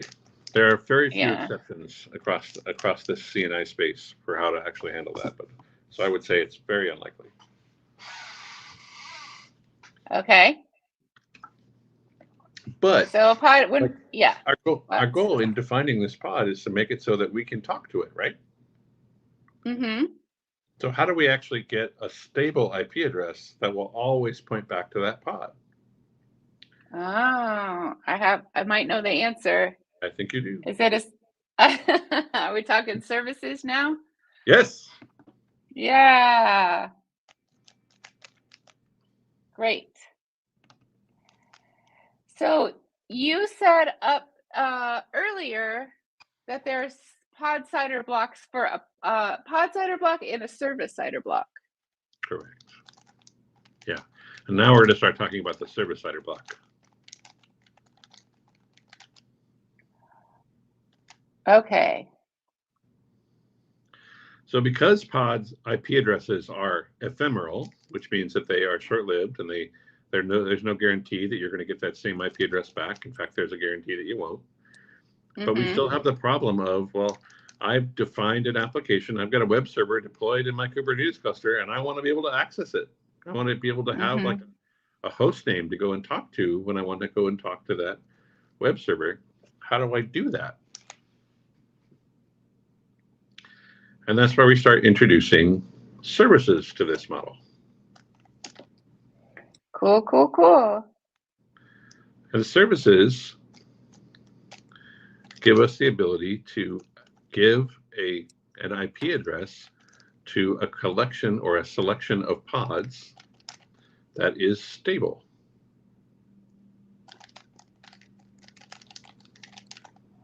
A stable IP address to a collection of pods.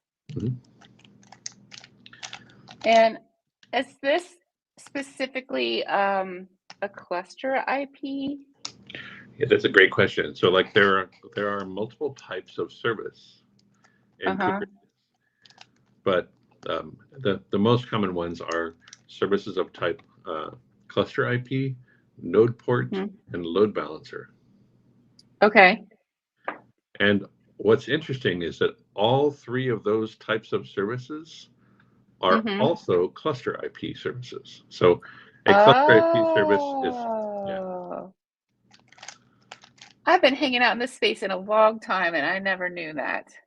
Yeah, now you do. Now I do. And knowing is and I think I just correct me if I'm wrong, but I think I just learned recently when we did the Ingress Nginx episode that a load balancer service is also a node port service. Yes. Is that true? Typically, yes, true. Yeah. Which is also now a cluster IP service.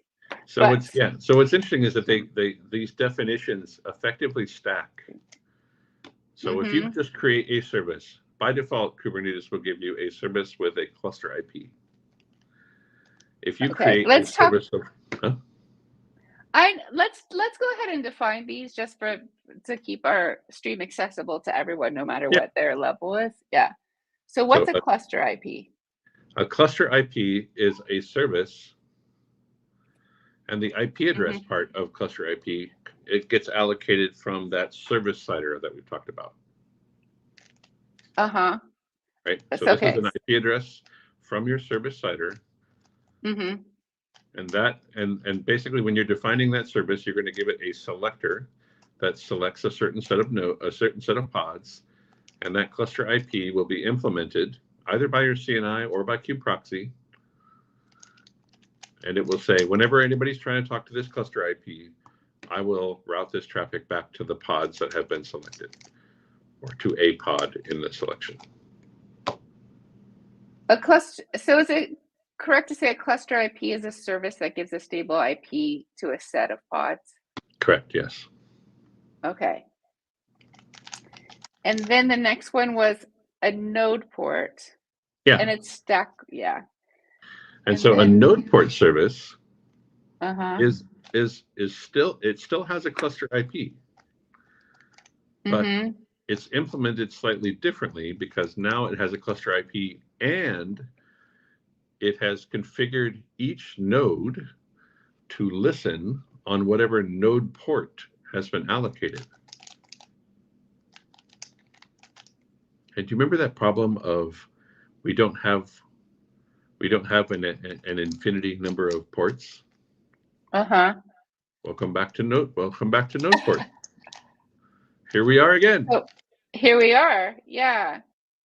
But you also said you can't really run more than 250 pods on a. Which means that, but there's no direct correlation between pod and service. Yeah, yeah. In fact, what happens is that when you define a service, that service is generally implemented on every node.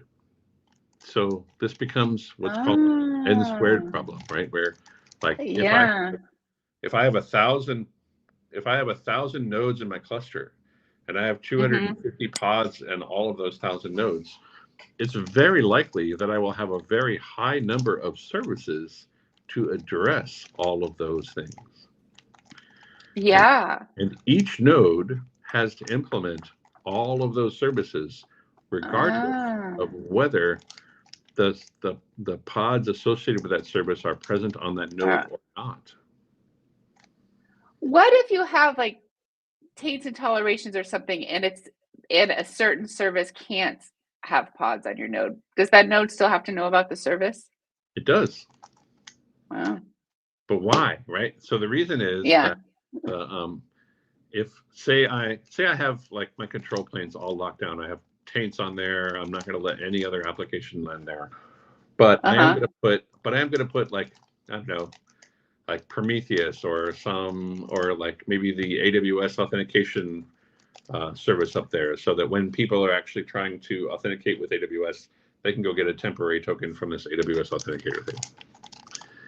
It's likely that I'm going to be exposing that service I'm going to be exposing those pods by a service, because I don't know what the IP addresses will be over time. And that means that those services that it's going to talk to, that are going to be used to talk to it, have to be available on every other node. And then we think about but what about that pod itself? What about the AWS authenticator? It's not talking to a service, right? It's just replying. Well, when that pod gets started up, by default, the DNS server that it's talking to is a service. So we would at least have to define the DNS service on that node, so that the AWS authenticator pod could at least talk to the DNS service. And typically we define all of them. Wow. Yeah. I'm learning so much. Okay. So we have the cluster IP, node port, and then load balancer, you said. Yeah. And actually you could consider all of these services to be a form of load balancing. Okay. Yes. Because really, it's just load balancing internal to the cluster. That's what Kubernetes services do. They act as like a simple load balancer within the cluster. So, yeah, this is fascinating, because load balancer is node port and cluster IP, and then you're also now saying, well, everything's really a load balancer. So let's talk about like what a load balancer does real quick, because I think that might be helpful. Okay, love it. Yeah. So a load balancer, when we talk about a load balancer, typically speaking, when we think about a load balancer, we'll think about an IP address or a You know, like let's say we just pick an IP address, and that IP address will be like 1.1.1.1. And when I'm balancing a load to 1.1.1.1, that means I have to know what backends I'm going to send that traffic to. Right? So when traffic comes to 1.1.1, what am I going to do with it? Am I going to send it back to a given backends? That's basically the type of load balancer that I'm referring to when I say all of these services are effectively a load balancer. Okay. I've given you that cluster IP that you've been allocated as part of a service. Whenever any traffic comes to that cluster IP, kubeproxy or your CNI will implement a load balancing mechanism that says, okay, somebody's trying to talk to this cluster IP. What are the healthy backends for this cluster IP? What are the pods associated with this service? Yeah. And further, like which of these pods are healthy? And then depending on the intelligence of that load balancer, it will pick one close to your request, or it'll just pick a random one and send that traffic to that individual pod. Fascinating. That was a lot. We have some questions. Yeah, right. yeah. It's well, David Michael says, I love how the various Kubernetes objects relate and interact with one another. It is kind of like it's poetry, a beautiful right? ballet. Yeah.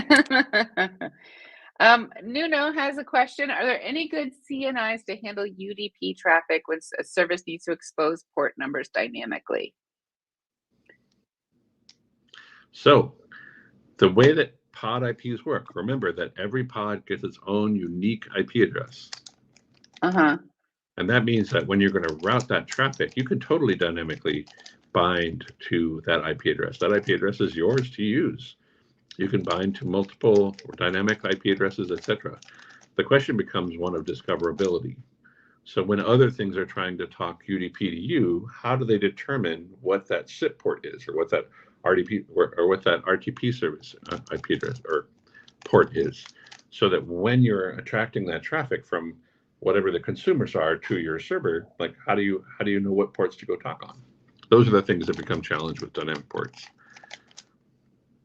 But typically in these cases, it's a handshake mechanism. So that still works. The short answer is, it doesn't matter if it's TCP traffic, UDP traffic, it could be gRPC traffic. You have that IP address and you could put any kind of traffic you want over it. And then next question is AVI a node port cluster IP load balancer service? I don't know what AVI stands for. That was one of the acquisitions by VMware. Avi Network. Yeah. And the answer is yes, it can be used that way. There are a lot of technologies out there, including Avi Networks, that have integrated with Kubernetes. One of the things I'll point out is, actually, let's talk about load balancer for just 1 second. This is love it. A great segue. Great segue into load balancer. Perfect. So cluster IP and node port are both implemented by the cluster itself. Okay. But typically speaking, there's nothing that implements load balancer in the cluster. There are some exceptions, right? You could deploy a CNI that knows how to do it. You could deploy kubevip. You could deploy another tool that will satisfy services of type load balancer. But by default, there is nothing that will satisfy a type load balancer object inside of your Kubernetes cluster. You need an integration with some other external system that will handle that load balancer definition for you. Okay. This is where Avi Networks comes in, and things like F5 and AWS ELBs and like all of these other, like, Azure load balancers, like all the different load balancers out there in the world. A great many of them have built a mechanism to integrate within Kubernetes through the Cloud Controller Manager, wherein you can say, when I define a new load balancer, I want that load balancer to be an ELB in AWS. Okay. And that's where, and so in a load balancer case, we're actually saying, third-party system, create me a load balancer. When you get the traffic when you get the IP address of that load balancer IP, give it to me, and I will annotate the service with that information. Mm-hmm. And further, I want to make it so that when you define this load balancer, the healthy endpoints are going to be these node IP addresses on these node ports. Yes, I follow. Mm-hmm. I mean, I hope if anyone else, so a load balancer, a type load balancer service. Well, let's back up and say like a cloud controller manager is a set of controllers that integrates your cluster resources with external cluster provider IPs. Yeah, so like it could be an F5, it could be an Avi Networks, it could be your cloud, it could be AWS load balancers, it could be GCP. Any of those things are able to be integrated. And yeah, so it still is a control loop situation. And so when you make a load balancer, that load balancer isn't a native Kubernetes object. Instead, it's a cloud. It's like the object of some implementer. And at some point, you teach your cluster how you want a load balancer to be implemented when one gets created. Is that what I just heard? Slightly different, but really close. Okay. A service of type load balancer is in fact a Kubernetes native object. Yes. But nothing will create it for you natively within Kubernetes. Okay, so this is similar to an ingress object that doesn't have an ingress controller. It is exactly like that. Yes. Got it. You can define it, but unless there's something watching for that type of resource to exist and then does all the work to create it, it is never going to happen. It will sit there pending until the end of time. Okay, got it. So you make a Kubernetes object called a load balancer, and then there's something that you've installed that's looking for those objects that's going to implement the load balancer and sync it and watch it like Kubernetes does. Exactly. So cool. And is that the main point? Is there more that, yeah, cool. Yeah, and then excellent. the other interesting part of it is that when we talked about services of type node port, typically when we create that load balancer as a third party, we're going to point at the node port. Okay. That's how that stacks up. That's how the turtle stack is working. So the load balancer that's created by a third party, when it receives traffic, it knows of different node port services that it's going to route that traffic to. Yeah. And then the node port services know which cluster IP are going to send it further into the cluster. Yeah, if you're on a Kubernetes cluster with a service of type load balancer defined, if you investigate that service, you'll see that there'll be a load balancer IP address, and then just above that section in the spec, you're going to find the node port, and then above that you'll find the cluster IP. All three of them will be present in that load balancer type service. Load balancer. Fascinating. Yeah. So in this teeny tiny bit of space, how do we want to define load balancer on the board? I think we're going to say integrates with a third party and uses node port. Okay.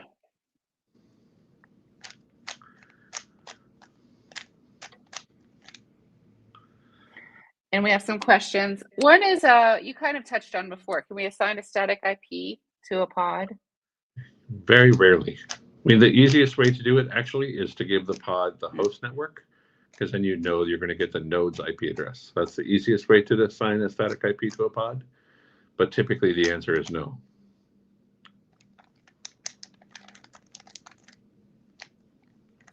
And then what tool do we use for load balancing when deploying apps? Is Contour okay? That's an interesting question. We did touch on load balancing when we did the Contour episode and emissary ingress and all that. So Contour can satisfy services of type load balancer. It will watch for those objects to be created, and when they are created, it will implement a solution for you based on its capability. So yes, Contour will work. Yeah, so it doesn't have to be a cloud resource like we were talking about before. No, yeah, it could be any. There are a variety of different ways to solve this, including like with Cilium, we implemented load balancers natively. So this can be handled by your CNI. It can be handled by things like KubeVip or Metal LB. It can be handled by your cloud provider. It can be handled in a variety of different ways. It's just a matter of Yeah. understanding like what needs you have and how you want to satisfy them. Like what problem do you want to solve, as they say. Yeah. I'm noticing that as I learn more. Like, so I've done a series on Ingress, and I'm about to do a series on service mesh, and there's a lot of overlap that each That one is can true, do yeah. on the other side. Like, I haven't gotten into service mesh enough to know, but I'm not sure you even need both these days. But yeah. Yeah, I mean, it's an interesting thing. I think, as a prelude to the service mesh conversation, I will say that typically when you look at the service mesh space, you'll find that service mesh is a number of use cases, very specific use cases that all map underneath the big term service mesh. And those use cases could be, yeah. And they could be like, I want layer 7, I want percentage-based routing. I want to be able to do canary routing. Right? And that one is an interesting one because it's basically still just a load balancer type service, but you're trying to be more intelligent about how you route that traffic back to those backends. You want to send 10% to one backend and 20% to another backend, etc. So that's a use case of service mesh. And you can see how like it overlaps a bit with like what we talked about with like load balancers and stuff, but not quite in the same level of functionality. All right. So how are we doing on space with everything you want to teach? I think this is actually probably a pretty reasonable place to stop with the basics of Kubernetes networking. And then I think the next piece that we would want to talk about would be things like network policy, but I don't know whether that makes sense in this episode or whether that makes sense in some future episode. Oh. What do you think? I think it doesn't, I'd rather cover it twice than not at all. How's that? All right. So yeah. At a high level, let's talk about network policy. Okay. So and we're feeling good about space though. Like at this point, you've covered everything you need to cover. Cool. Yeah. Great. Okay. So we've talked about how pods communicate with each other. We've talked about how pods can communicate with a service, and then that service will allow us to talk to other pods with their unstable IP addresses, etc. How do we isolate pods from each other? How do we make it so that only those applications that we want to talk to each other are able to?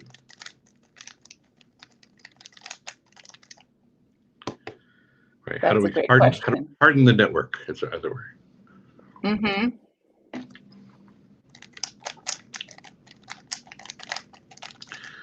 So there is another native Kubernetes object called network policy. Okay.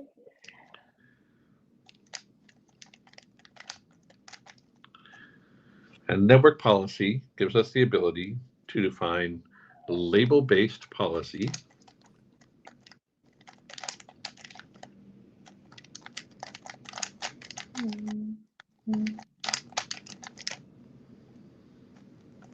that lets us define label-based policy. Label-based policy. This is an important topic, and we'll talk about it here in a little bit, in just a moment. That restricts network access between pods.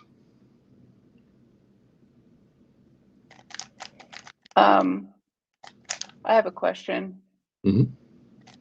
It seems like, you tell me, but it seems like you would want to restrict all access and then grant access, as opposed to starting from everything can talk to everything and then start restricting.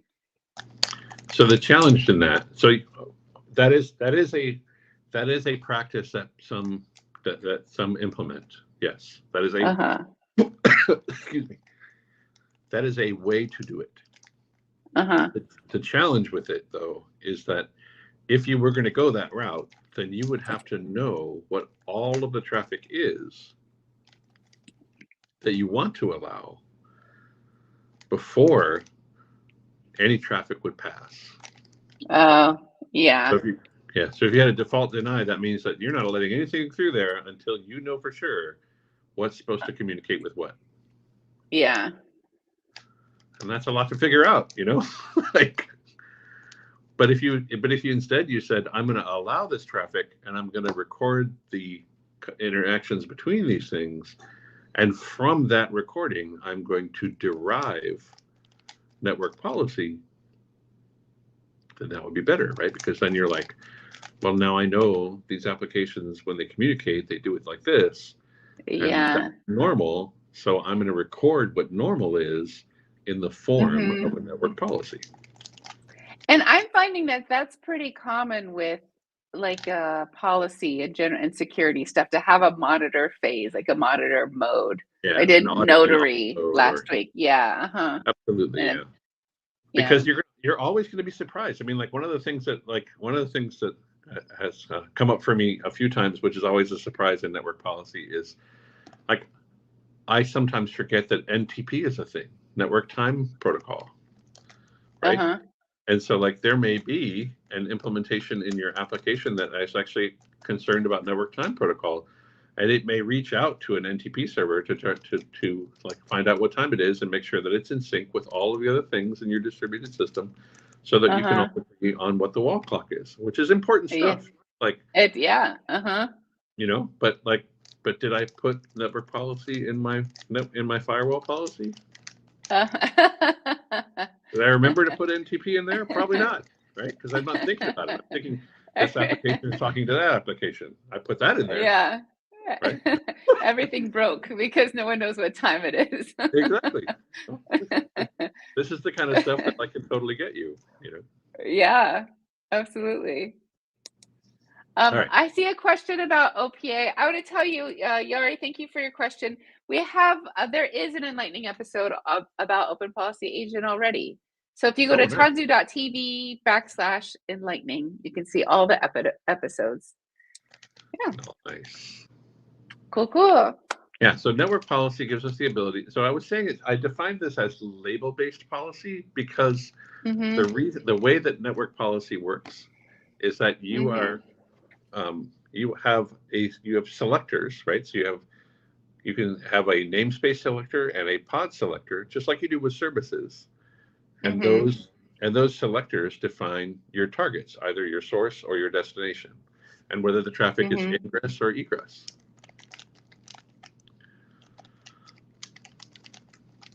Okay. And if you go to, actually, I wish I had thought about this. Like, if you go to networkpolicy.io, there's a really good learning tool there. Actually, I'll put it in here. I'll put the tanzu.tv. Actually. Yeah, that's a good idea too. I'll put that in, and then networkpolicy.io. Yeah. Cool. Yeah, deep dive into network policy. Although, there we go. Cool. All right. Excellent. Okay, so it's label-based because we don't want to necessarily build our network policy using IP addresses the way that we would write like firewall rules in the old days, right?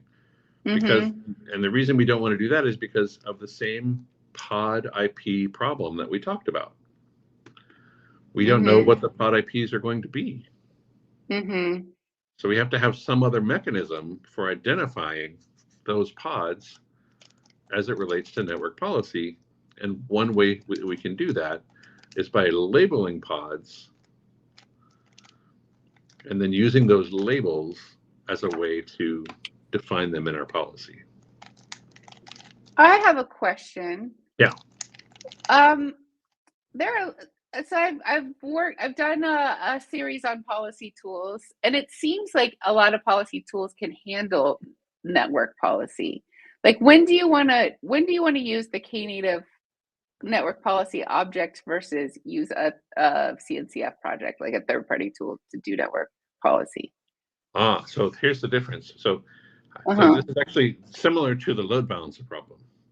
There's Uh-huh. nothing by default that implements network policy. Okay, got it. Uh-huh. So who is going to do it for you? Okay.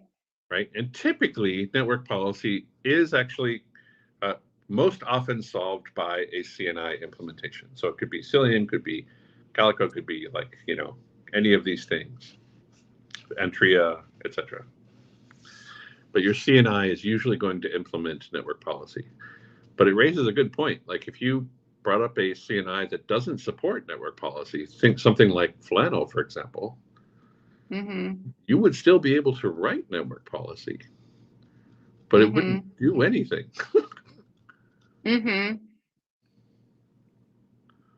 No native Kubernetes controller. So it's generally implemented, so the network policy object is generally enforced in the cluster by a CNI implementation. Yes.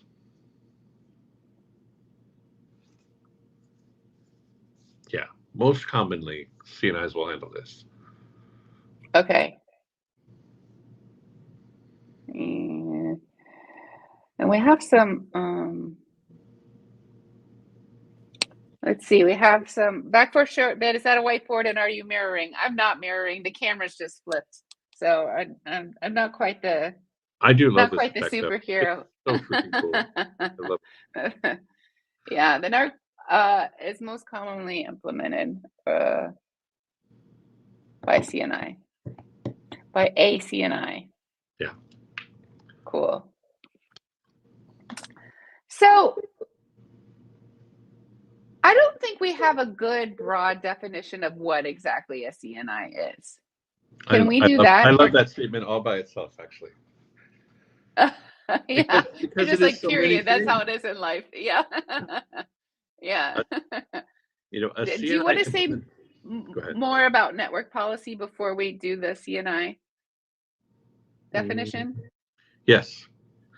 Okay. I will say a couple more things about it, just Okay. to make sure that people understand how it works. So, when implementing CNI, or sorry, when implementing network policy, when you define any rule, it becomes, so like by default, with no network policy implemented, all traffic is allowed.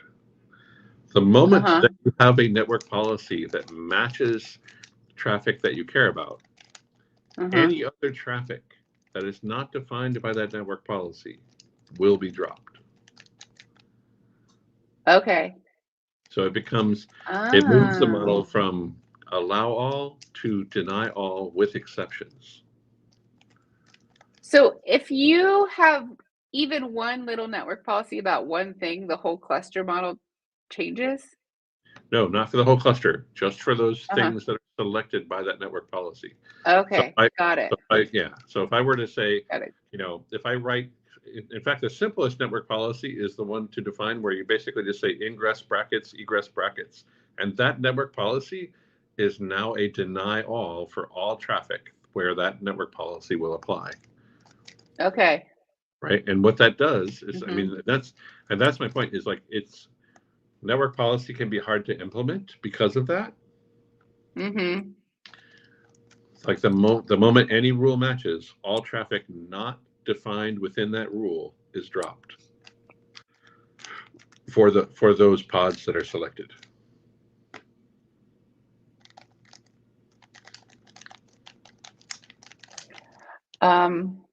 Repeat that. The moment any rule matches, all traffic not covered by that rule. Okay. Is dropped. Is dropped for those pods selected. Okay. So you could have like, a bunch of pods labeled A and a bunch of pods labeled B, and you write a network policy for label A pods, they will not affect label B pods. Got it.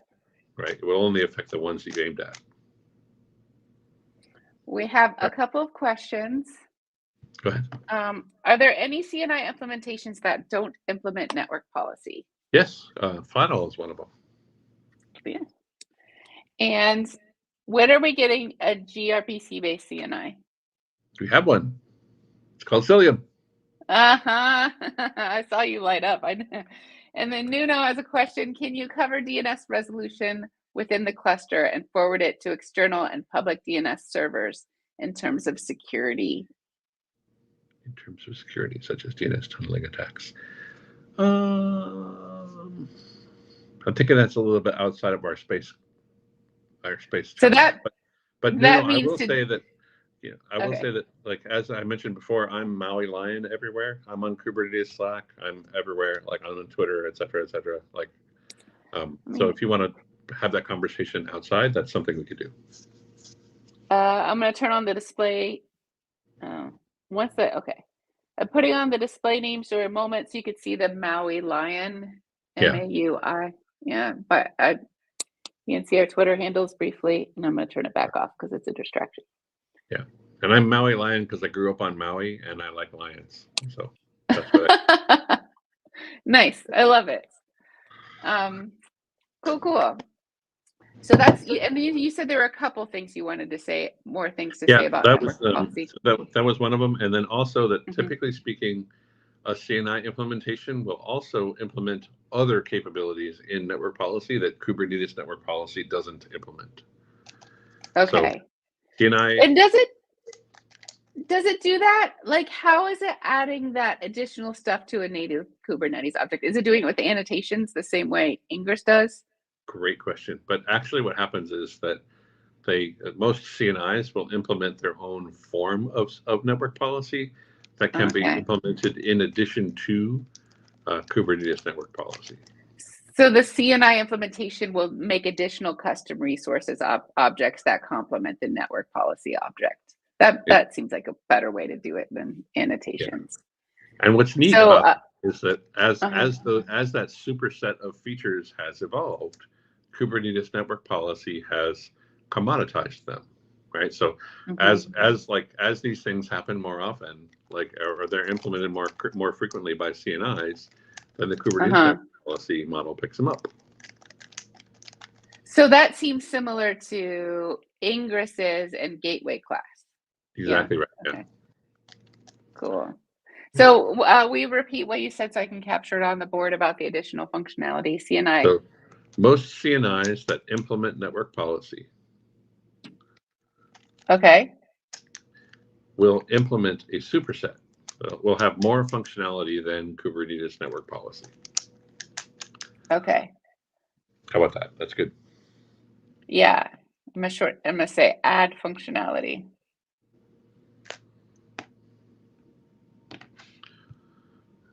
Excellent. Yeah, you're not the only one. Yeah.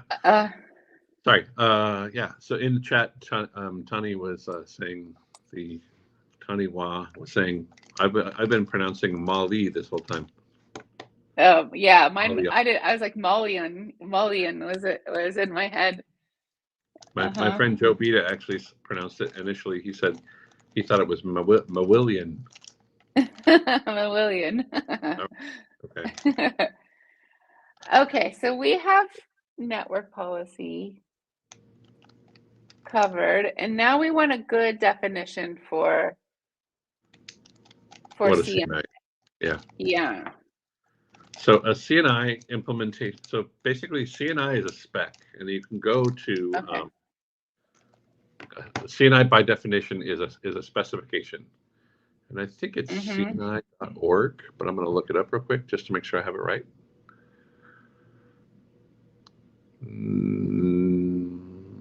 No, hold on. Is it a Kubernetes networking implementation, or is it just a general networking? He's gone. Oh, you're here. It's not just Kubernetes, actually. I mean, so Mesos eventually implemented the CNI spec. Things like HashiCorp's container orchestration system, they implemented as well. Like, what is it called? Nomad can use a CNI. Like all of these other tools. Once that interface was defined, people were like, "Yeah, that's great. We will just adopt that." But that specification can be found at container networking /CNI in GitHub. Do you want to put it in the private chat and then I'll post it to the I will do that. to everybody? Specification. Chat. Okay. 1 second.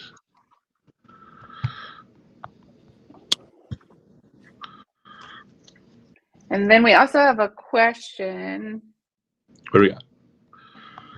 Is it fair to say native CNI is wide open and something like Cilium can be applied over top to implement policies?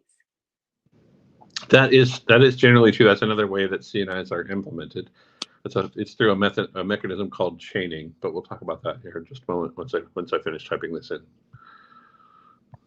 I sorry I asked for such a, I didn't realize it was a big ask. Oh man, it's a mile deep. It's crazy. There we go. So, all right.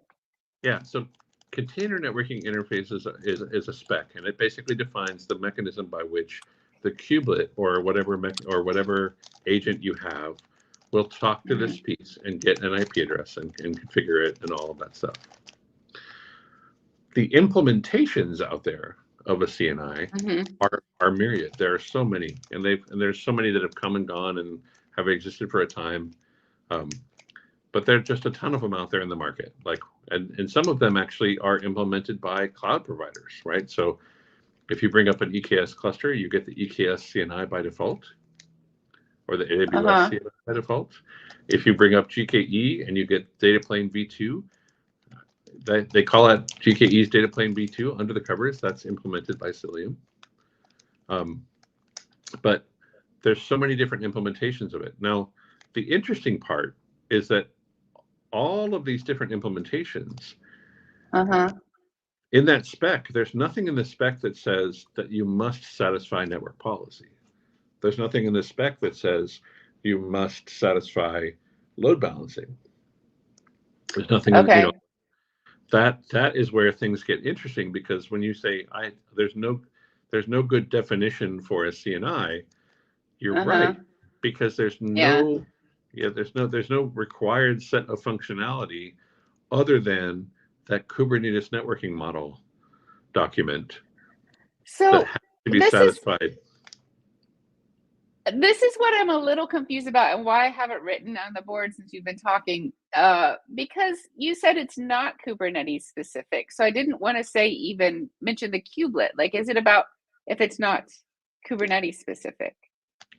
So initially it was developed for Kubernetes. The CNI spec was developed to solve the Kubernetes problem. But what's interesting is that the CNI spec has then later been adopted by a whole bunch of other container orchestrators. So it's a networking specification developed for Kubernetes, specifying a process for how a kubelet assigns an IP address for a pod. Yep. Fascinating.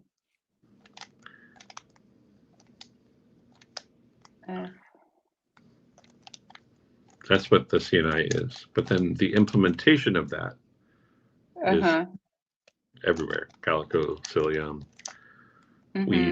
Weave, Antria, like so many different things. And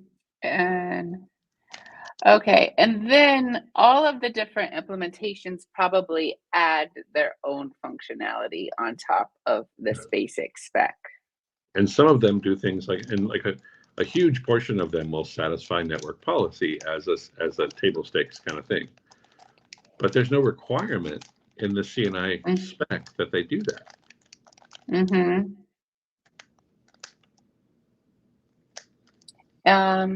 And I'm going to ask you once I'm ready for examples of additional functionality. Yeah. Network Such policy. as, I'm ready. Yeah. Such as network policy or network policy.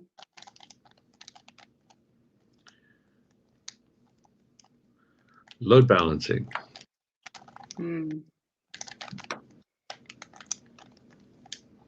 Yeah. Some CNIs like Cilium can replace kubeproxy, so you can have kubeproxy replacement. Oh, fascinating.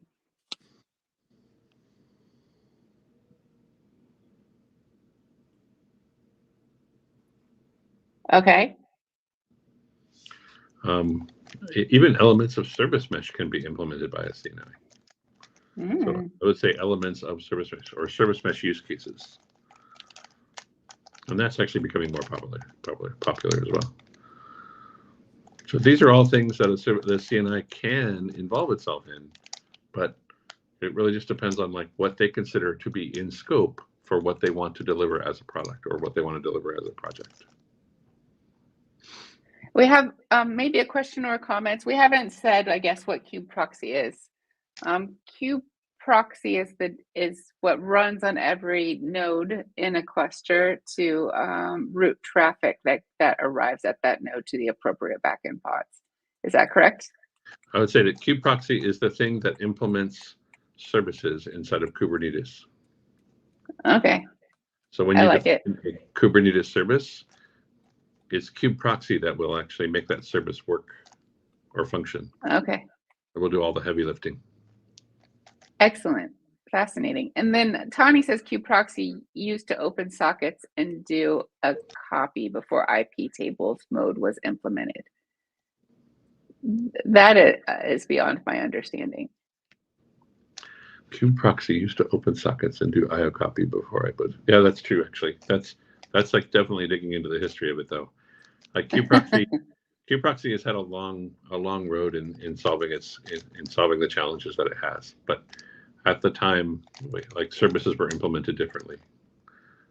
I feel like every component of Kubernetes you could say like it's been a long road for it to solve the problems that it battle has. tested. Yes. Yeah. The other thing that's fascinating to me about the Kubernetes, project in general, to your point, is that like we actually used to say, like both at CoreOS and at Heptio, that there was batteries included but swappable. Ah, okay.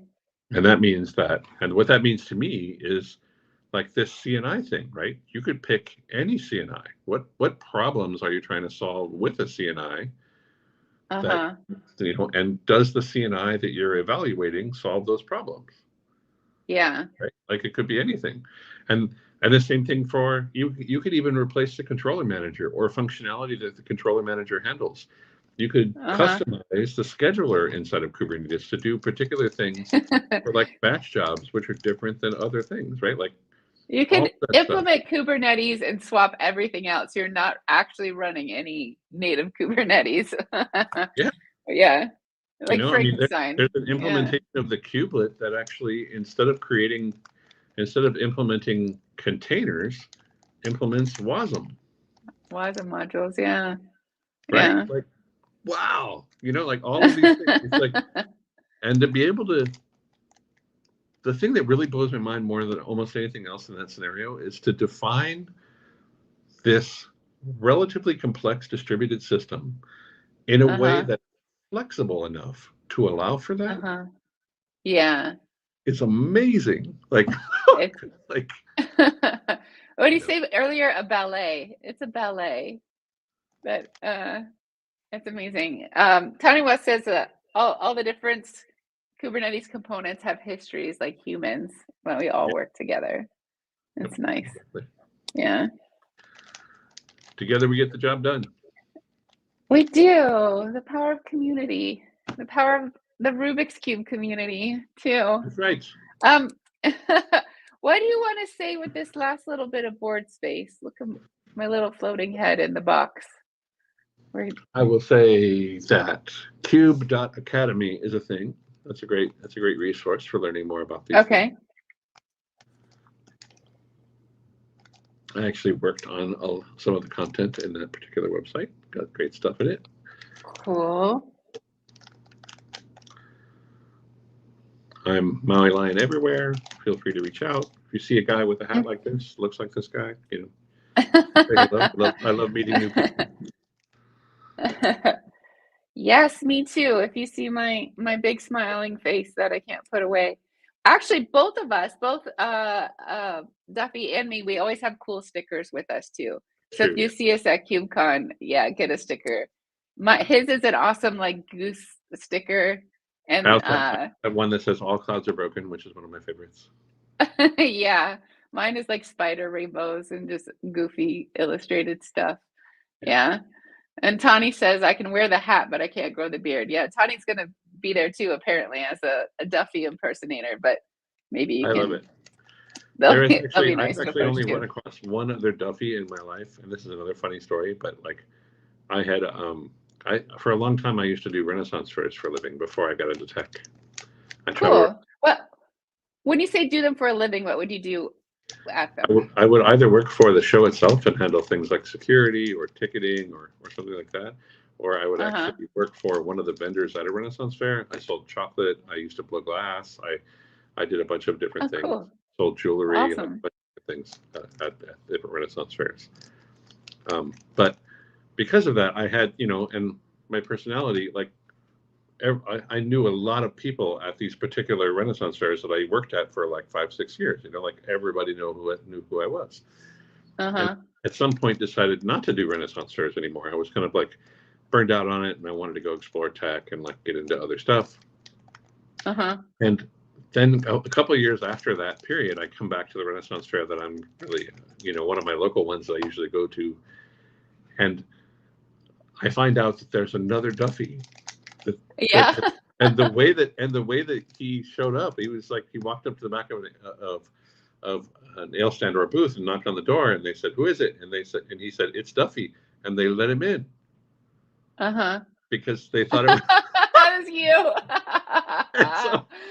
so he was like riding on my reputation for like quite a while, but he was actually a really cool guy. Like Duffie so far seemed to check out, so that was good. Totally hilarious though. Leverage your good name, which is that's great though, as long as they're holding it up, upholding the standard. All right, I'm going to do a recap of everything we've talked about. I'm leaving this little bit of space in case there's something we want to say. Wait, I do have a question about what are the best tap resources. This is a VMware Tanzu specific question. So if you want to reach out to me on LinkedIn and DM me, I'll get back to you on that. And Cube Academy is a good one. Cube Academy, yes, definitely. And then we found the Mac conflict. I don't know what that is. Maybe that's from Tani to you, Duffie. Remember we were talking about broadcast domains? Yeah. Okay. So let's go over everything we've learned today, everything I've learned, which is a vast amount.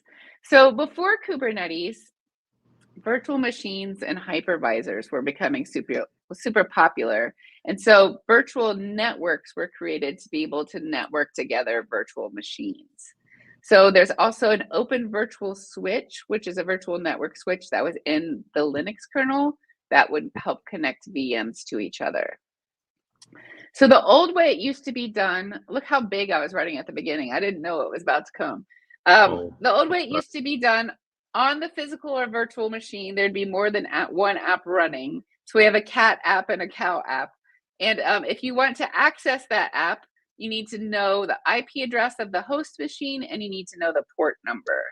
So, and even so this is true of when before and after applications were containerized, it was still referenced by port number. Yeah.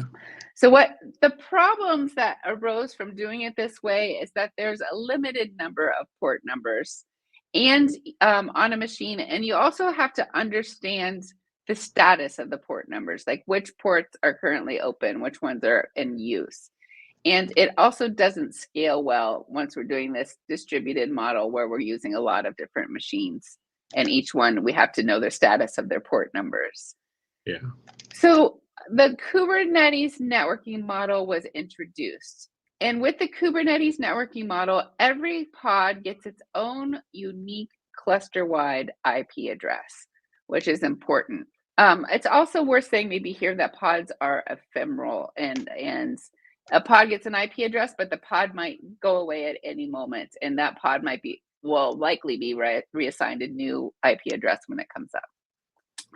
Another part of the Kubernetes networking model is that all pods can communicate with every other pod in any other node. And it does that without using NAT. With NAT is, we lost Duffie, a network address translation. I wonder if I should wait on Duffie. Who's there to talk to me? Oh, Duffie is right back. Let me add him. There you are. I only had time to wonder aloud whether to wait on you. I do like having you here to make sure I'm saying all the right things. Yes. So the third piece of the Kubernetes networking model is that agents, generally the kubelets, can communicate with all pods on the node where the agent resides. That's something that we didn't talk about. Why? Yeah. We didn't talk about. Yeah, let's talk about it. So the reason that's necessary is that is because of health checks, being able to determine the health of a workload.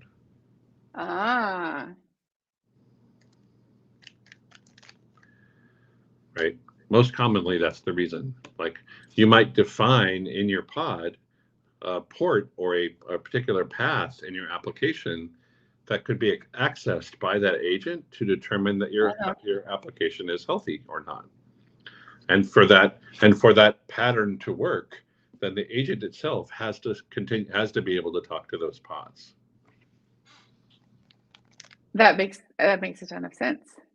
Sorry. So then this whole section is as we started throwing acronyms around, I just had a place to collect them. So I'll keep referring back to it. But basically, we talked about how when you set up a cluster, how do IP addresses get defined? Mm-hmm. So we talked about what's called a CIDR block. CIDR stands for classless interdomain routing, but it's basically a collection of contiguous IP addresses. So when you set up a cluster, the human assigns a pod CIDR, so like a block of IP addresses that are meant to eventually be defined given to pods, and then a service CIDR, which is a block of IP addresses that are meant to eventually be given to services. I have a question. How does the human know how many IP addresses to put in each block? It comes down to design. So when you are laying out your initial design, you're going to say, I'm going to bring up a Kubernetes cluster and it's going to have 500 nodes. And I'm going to allow for 255 pods per node. Then you have to do math and figure out, okay, well, how many IP addresses is that total? And how big a block should I assign? Or in some cases, how many different blocks? Because it doesn't have to be one contiguous block. It can be multiple of them that you assign if it comes to it. That makes sense. Yeah. So then once the human figures out those CIDR blocks, and that's part of what the input is to their Kubernetes creation tool. And there are a ton of those, so that's not relevant. So we're not going to get into it. Yeah. But basically the creation tool makes the cluster. And as part of that process, the controller manager gets the CIDR blocks. Yeah. And then the controller manager uses IPAM, which is IP address management, to break the smaller CIDR blocks into smaller CIDR blocks and give a block of IP addresses to each node. Yep. This is just to a quick aside. This is just one way to do it. Like this is like the historically accurate way of doing it. But in today's world, there are times when the controller manager doesn't do this work at all. That it's all handled by the CNI. But historically, that's how we've done it. I think there's almost no like flat statement that you can make in tech period ever that's true. Everything has just like the little caveat at the end. Absolutely. Yes. So that's where CNI comes in. CNI is container network interface. And so when a kubelet makes a pod, it talks to the CNI. So CNI is a specification. Is something you want to say something? You're right. Okay. Yeah, I was going with you. Okay. Yep.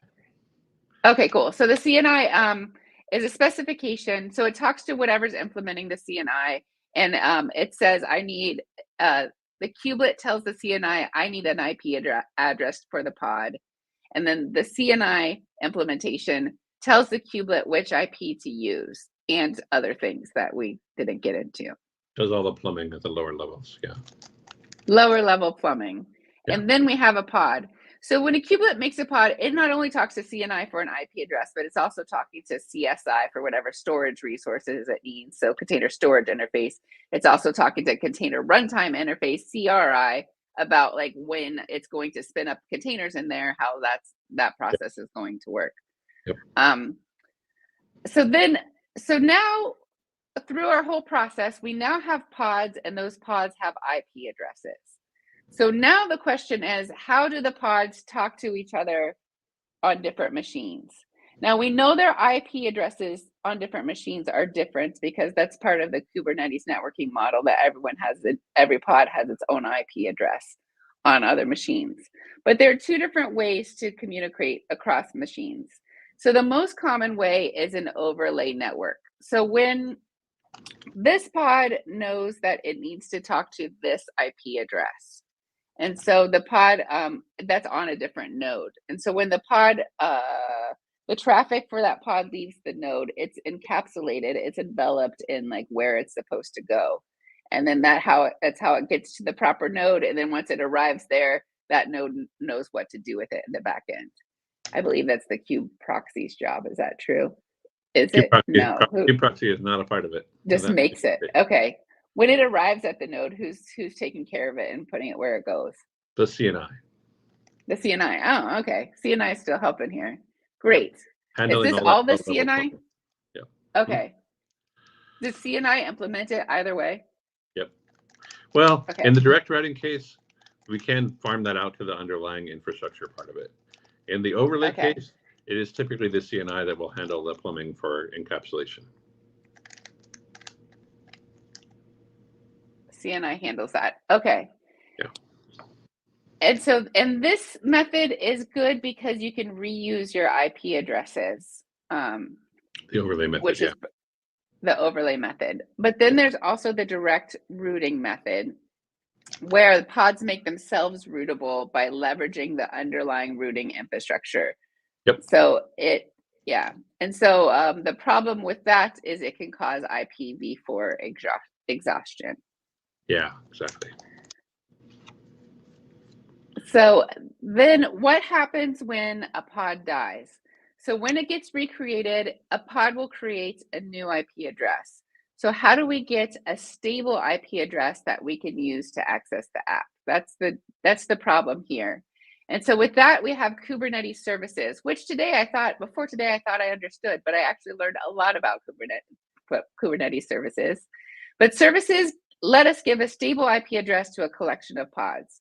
So first we have, and these are a selection of 3 of them, but there are more than what we were mentioning here. Correct. So first we have a cluster IP, which is a service that gives a stable IP address to a set of pods. Then we have the node port ID IP, which builds on the cluster IP. So it's a cluster IP address plus it configures a node to listen. It tells the node to listen on a certain port, and anything that comes in on that port will go to that cluster IP service. And then building on that, we have a load balancer. So a load balancer is a Kubernetes object that doesn't have a controller within Kubernetes. So the object is a Kubernetes native object, but in order for it to actually be watched and synced, then you need an implementation of a load balancer. So we talked about cloud providers often providing a load balancer implementation, but then we also talked about like Contour doing it too. Other things again. So many ways. Yep. So many ways. Every step of this way, there's so many choices. Every step of all of this. So that was something I learned today. And so I think that's everything I want to say about load balancer. So load balancer also will, you said if you inspect a load balancer object, you'll see that there's a node port defined in there. You'll see that there's a cluster IP defined in there. So they build on each other. Yeah. So that has to do with how everything talks to everything else within a Kubernetes system. That's the story there, and it's wonderful. And then now we're like, what if we don't want things to talk to each other in a Kubernetes system? How do we isolate pods from one another?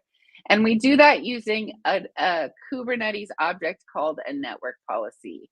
And this is another one of those sneaky objects that has, you define it with the Kubernetes objects, but there's not a Kubernetes controller to make sure what you define is actually making it into the actual state. So you need an implementation, but we'll get to that. So network policy is a native Kubernetes object that lets us define label-based policy that restricts network access between pods. So by label-based, we mean in Kubernetes, there's labels and selectors that you can be adding to really any Kubernetes object, not just pods. But because we don't want to make policy based on IP address, because those IP addresses are going to change because pods are ephemeral. So again, nothing by default implements network policy. There's no native Kubernetes controller, and it's most commonly implemented with a CNI.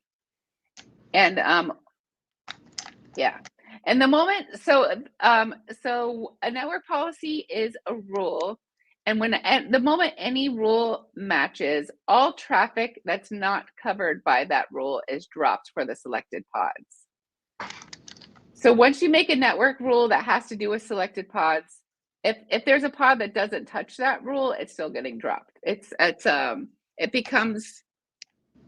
Can you restate that in a way to make sure it's super clear? Yeah. So when you're defining network policy, you're going to actually use your selectors again, right? So in that selector, you're going to say, I'm going to apply this network policy to pods with this label or to all pods within this namespace, etc. And when you define that rule, whatever rules are defined inside of that network policy that has that selector, only that traffic will be allowed. Any other traffic that is not covered by that rule set will be dropped for those pods addressed by that selector. So if it's within the namespace, then all traffic in the namespace will be dropped. But if it were only like focused only on some specific pods in that namespace, then all of the rest of the pods in that namespace are fine. They're going to continue to be able to pass traffic because they weren't selected by that rule. That makes a ton of sense. Yeah. So most CNIs that implement this native Kubernetes network policy object will add additional functionality to it. And it does that, they'll do it by having their own custom resource objects, generally. Be like Calico network policy, Cilium network policy, and Tria network policy, etc. Yeah. Do they do it in addition to like to supplement the network policy or like to replace it completely? Supplement? Okay. Yeah, in fact, most people, like most of the time we say that that additional functionality is a superset of it, right? Because it'll definitely satisfy all of the same use cases that Kubernetes network policy satisfies, but then there's more functionality on top of it that it can also satisfy. So with Cilium, for example, you can write network policy that allows you, that is based on the fully qualified domain name that is the target. And in that way, you can say, I want these pods to be able to talk to star.foo.com, but I only want them to do gets and puts. I don't want them to do any like posts or anything like that. And you can implement that in Cilium network policy natively. Right? Okay. Kubernetes network policy has no concept of that at all. And we talked about how an ingress object is a native Kubernetes object that also needs additional functionality, and how that's what Gateway API is rolling out some extra objects, a specification for how to add extendability among other things. Yeah.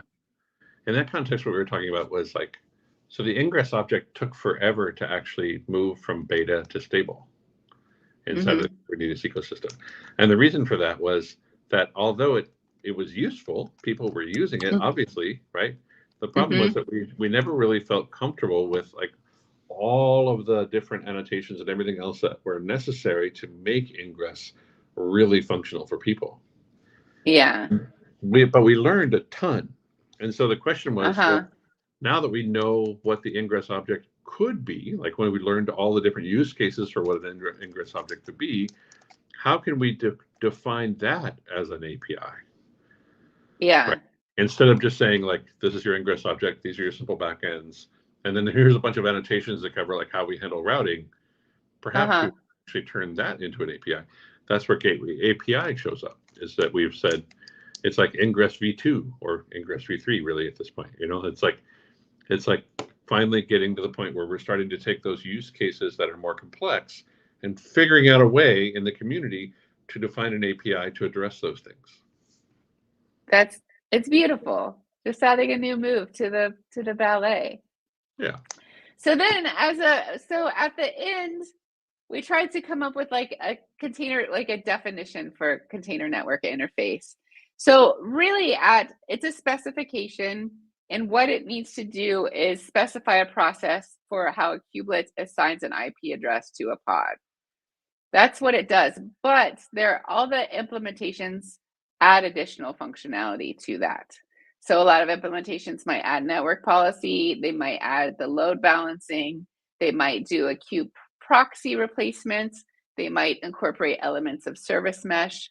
So when you say a CNI, you could be meaning very different things. Like CNI seem to be very different from one another. And Yeah. also when you say a CNI, what you really mean is a CNI implementation. Yes. Yeah, that's right. Yeah. Yeah. And the lingo that I'm learning today. Yeah. And so then you recommended Kube Academy is a great resource if you want to learn more about Kubernetes networking. Yep. And also Echo office hours and, you know, reaching out to both of us and like learning more from us. So, yeah. Yeah. When you say Echo, ECHO. Yeah. Someone just Google Echo office hours. Yeah.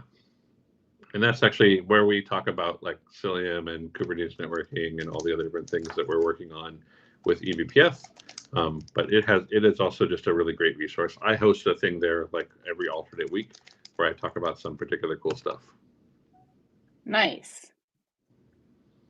So there's some ways you can learn more. And we have a comment. Oh no, today it's just been rude. We have a comment though. Yeah. What is the comment? Ask about SCTP support if you want to ask a curveball. If anyone other than Maui Lion, I wouldn't mention that, but I know you'll know. So what is SCTP reports?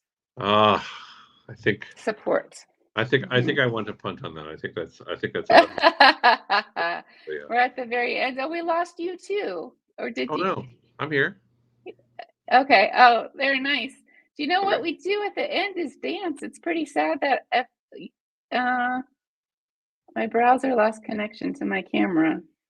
Rude. Do you know what I'll do? I'll just use my laptop camera. Okay. I'm just gonna unplug from the whiteboard. We can do this. I can dance. No one's gonna stop me. And no, my browser doesn't want to work with any of my cameras. Is it worth a browser restart, or should we just play the music and watch you dance and say goodbye? I think we can play the music. I think we can play the music. Okay. Oh, you're welcome. Okay. I thought I was. No. Oh, here's an idea. Watch this. I can add a stage. I'm taking my iPad on the stage. Oh. The problem is you won't be able to hear me. So goodbye to everyone. Let me start game. Haha. Okay. And we get the view. I'm gonna play the music and everyone, thank you so much for being here. And thank you for sharing your time and attention, viewers and people watch the recording. And Duffie, you're such a gift, Duffie. Thank you so much. Thank you. And let's do our dance. Bye, everyone. Yeah. Bring it. Duffie, bring it. Awesome. Bye. Have a great day. See ya. Say hi at KubeCon if you see either of us. Definitely.